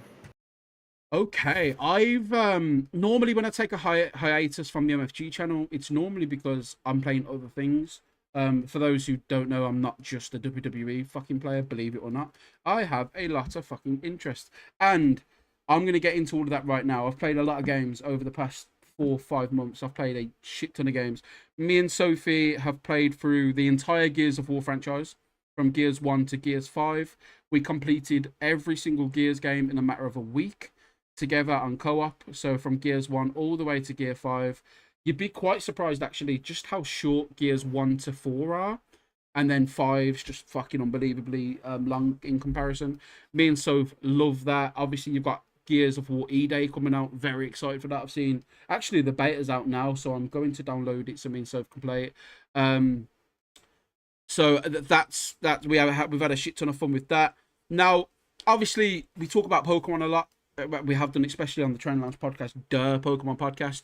But believe it or not, I feel like I'm one of the only people here, despite us all liking Pokemon for a certain thing or not. I feel like I'm the only person here who actually plays creature catching games otherwise. Like, I don't know if any of you guys do. Sophie's also mentioned Medieval Dynasty. Medieval Dynasty, very good game. Survival crafting game set in medieval times. You can play that co-op. Really fucking good game. Pokopia, of course, Potopia when that came out. Really fun. Not played the DLC. I'm waiting for more reviews and for where it's cheaper because I'm not going to spend the full price when the full DLC is not out yet. It's not worth it. Fields of Mystria, essentially Stardew Valley, but with more magic and stuff like that. Quite a fun game. We've been playing that. Sophie's also played, what's that other game you played, Soph? The one that's Dark Moon. I can't think of what it's called. It's the Moonlight Peaks. Essentially, imagine Animal Crossing meets Stardew Valley, graphic-wise. That's essentially what Moonlight Peaks is. But I've been playing a few creature catching games. I've played Cassette Beasts. Played that, completed that. And I want to get into that in a second. Fucking love Cassette Beasts. One of the best games I've played this year. Full stop. Great game. The sequel's coming out this year, so I'm very excited for that. Cassette Beasts 2002. That's going to be fucking sick. I've also been playing Lumen Tale Memories of Trey. I believe the developer for that made a Pokemon ROM hack years ago, and now they've released their own game, which is a creature collecting game. Out on Switch, Steam, I think Xbox as well, potentially. But I know it's on Steam because that's how I've got it. Not completed it. I'm doing a YouTube series for that, folks. And for those that don't know, I have got a couple YouTube series at the moment. I've got Spider-Man, that's on YouTube. I've got Lumen Tale. I've got Fields of Mystria and Power World, Lumen Tale. Yeah, so those 4 games. If you want to see any of them, check out the YouTube channel. I've got playthroughs. I've got episodes coming out every single week for each of those games. So yeah, man, I've played a lot. I've honestly played a lot of games on Steam as well. Let me just get up Steam because I feel like there's quite a few games on there. Let me take a look. Sorry, while we're here, just so I don't forget any from the library. Let's take a little look. So let me take a look. The games I'll mention. Yeah, Metaphor ReFantazio as well. Really fun game. Not played a lot of it actually. I've not got that far through it. But essentially, Napster will probably know, but it's essentially like Persona 5, but more fantasy. Yeah. Essentially. Really fun game. More mature as well. Say again, sorry. Not... More mature as well than Persona games. Yeah, more mature. Yeah, fucking definitely. Within the first 2 hours, I was like, Jesus Christ. Quite confusing. I've not played a lot of it. I want some more spare time to play ReFantazio. However, this next part is called Homework, right? If you guys can suggest one game that you've played that you want everyone else here to play, and at least I want to call it the 4 hour rule. Okay, what's this Steam rule where you can buy a game, but after if you've 2 hours. 2 hours, is 2 that the hours. Steam rule? Yeah. Yep. Okay. So my thing would be, we'll call it a 1.5 hour rule, right? You got to suggest a game to everyone on the podcast for this year, right? This summer, whatever.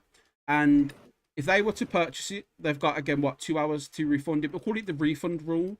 You got to play it less than the refund hours and see if you like it. If you don't like it within that hour, that's fine. You've tried, it is what it is. And you know what, Pyro, I'm gonna give it to you, man. What game would you suggest to everyone here? And chat, I want you to get involved as well. All of you pick one game. What game would you recommend to everyone here to play? That's a good question. So I don't know about if I make a recommendation for the three of you in chat. It's like what would I think? What's a fantastic game that I think all three of you would enjoy? Might have to come back to me on that. I don't have one that's immediately coming to mind. Okay. Okay. Hmm. Interesting. Napster, what about you? We'll come back to Pyro. That's what I'm running down the list of. Is what if I could only recommend one game? What one would it be?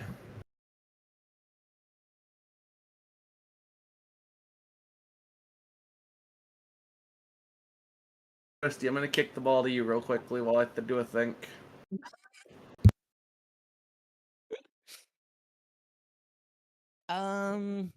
You know what? I actually have two answers. One is a kind of meme answer, and the other I mean.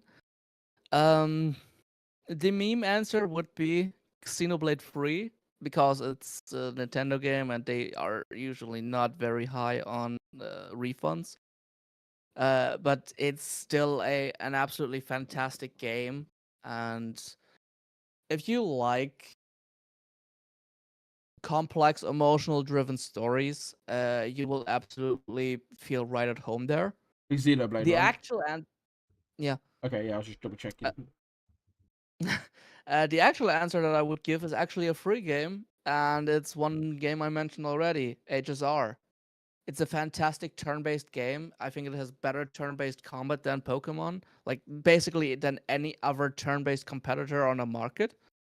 And just don't spend money on it. That's all I'm gonna say. You can get so much free stuff. Just wait it out. Don't be affected by FOMO. Just wait it out. There's free characters given out left, right, and center.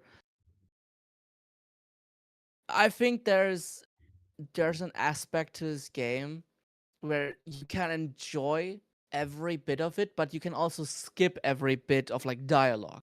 So if you're just there for like the climactic boss battles and all that, you can just skip to that. You can ignore all the comments, the lore, and all the story behind it. Twin Like, asked you, if by you the want to do way. that, Sorry, Twin did ask you, what was the name of this? Is this Star Rail you're talking about?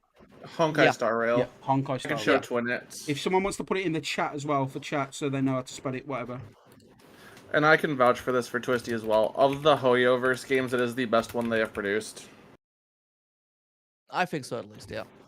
I'll Some try people would it. say ZZZ, but I don't know. People say ZZZ probably think the latest patches and also like the character designs, if you catch my drift. Yeah, where was I? Yeah, actual great overarching story. It does have its silly, goofy moments, but it also really serious, heartstring tugging moments. Thank you, brain, for not messing that one up. It's honestly such a good game that it's weird that it's free to play, but it's basically paid for by the whale. So thank you for that, people. Also, some of which are on my friends list. We will never meet each other, but thank you for funding the game. Honestly, just give it a try.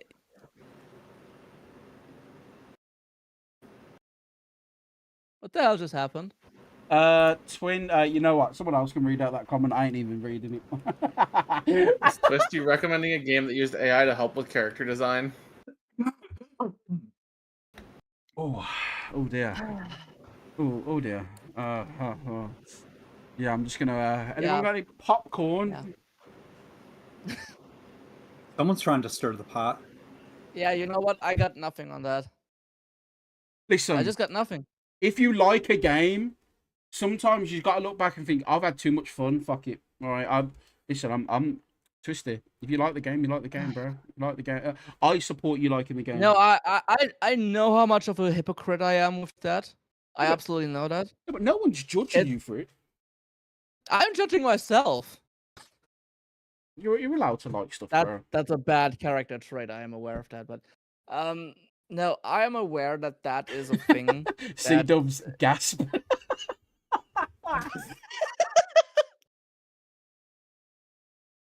OTC recommends I the know chant, that is by a the way. thing that is happening. Sure, yes, I am aware, and I know that I'm a hypocrite for keeping that game in my playlist. I'm just too deep in that I don't feel like I can escape it. I love this guy, you know. Man just went, you know what, yeah? Hypocrite and that, but it's still a good game. My guy. No, I'm too deep in. No, I no, no. actually, I know I just said don't be affected by FOMO, but I am affected by FOMO, which makes me a double hypocrite. Yeah, but let me just say this to you, though. Let me just say, banter aside, right? Again, my catchphrase for this podcast, banter aside, this game has given you a escape. This game has given you good times, friends that you've met from it, as you've said. You've enjoyed so much from this game. Not all of it's fucking AI, right? If the game, you would know personally, Twisty would know if it was just AI slop, which it isn't, right? So you can give yourself a fucking pass. As I said, all games going forward are going to have AI to some certain capacity. I don't think you can avoid it. So why banish yourself from the realm of enjoying games? Just put a limit to what it is, right? If it is character design, cool. And I'm sure even then there's a limit. I'm sure they might look at it and then work on it and change things. I don't think it's that bad. I don't think anyone's going to try and send you to court. Although that will be next week with Wands of Burnett and the court trial of Twisty versus Power World. Okay. And welcome to come to that, by the way. Next week's going to be banger. But no, sorry, carry on. By the way, Twin, I love you. That was phenomenal. Well done. That's great. That's that was there. Doof, doof, doof, doof, doof, doof, doof, doof. That was great. Wow. You know what? It was in the back of my mind, but I feel like that I I cross it out whenever I play it because there's a recent character that's been added, and I was like, yeah, you know what?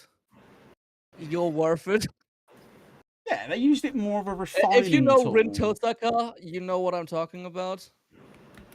Okay, so anyway, regardless, Star Rail, right? So you recommend Star Rail. By the way, I'm going to be trying this. I will be trying this game for Twisted. Now, I don't know if any of my podcast hosts will actually do this exercise. I will go and try Star Rail. Of course, if something costs and you haven't got the funds, that makes sense. To second Twins' point, Final Fantasy 14, the free trial, I'm pretty sure it's like 80 hours. It's stupid. It's ridiculous. Like, you can play so much of the game for free before even having to buy it. Doesn't it let you level up to level 60 for free? Yeah, I mean, How does the copy pasta go? it goes unlimited amount of time. Yeah, unlimited amount as well. Right? Sorry, unlimited amount. I think it's the level cap I was thinking of, but essentially, Yeah, I think level 60 is what I know last. you're going to get so much from it.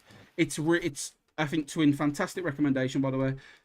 I like Final Fantasy. It's just I also love Elder Scrolls Online. If I have to pick an MMO, I'm picking the one that I know. Making a list? There you go. So what? Final Fantasy 4. Okay. Bit blurry. Right. So Twisty, I'm keeping a list of them. are those the games that you've recommended? Yeah. All right. So I'll ask this before I show the trailer. Has anyone here played Cassette Beasts? Anyone? No, you've recommended it to me. Pyro, have you ever played I haven't played it, but I've seen someone play it, and I would definitely be willing to give it a try. it? Okay. What about you, One of my Twist? best friends has recommended it to me on multiple occasions, but I've always been too cheap to get it. Right. So, for those that don't know, very small developer studio in the UK made this game. This game came out years ago. Like, I'm sure, probably like 2023, I think it came out. So 3 years ago. Cassette Beast. When it arrived, it caused quite a scene. Nothing controversial. Just everyone saying this is what Pokemon should be. I never played it until this year.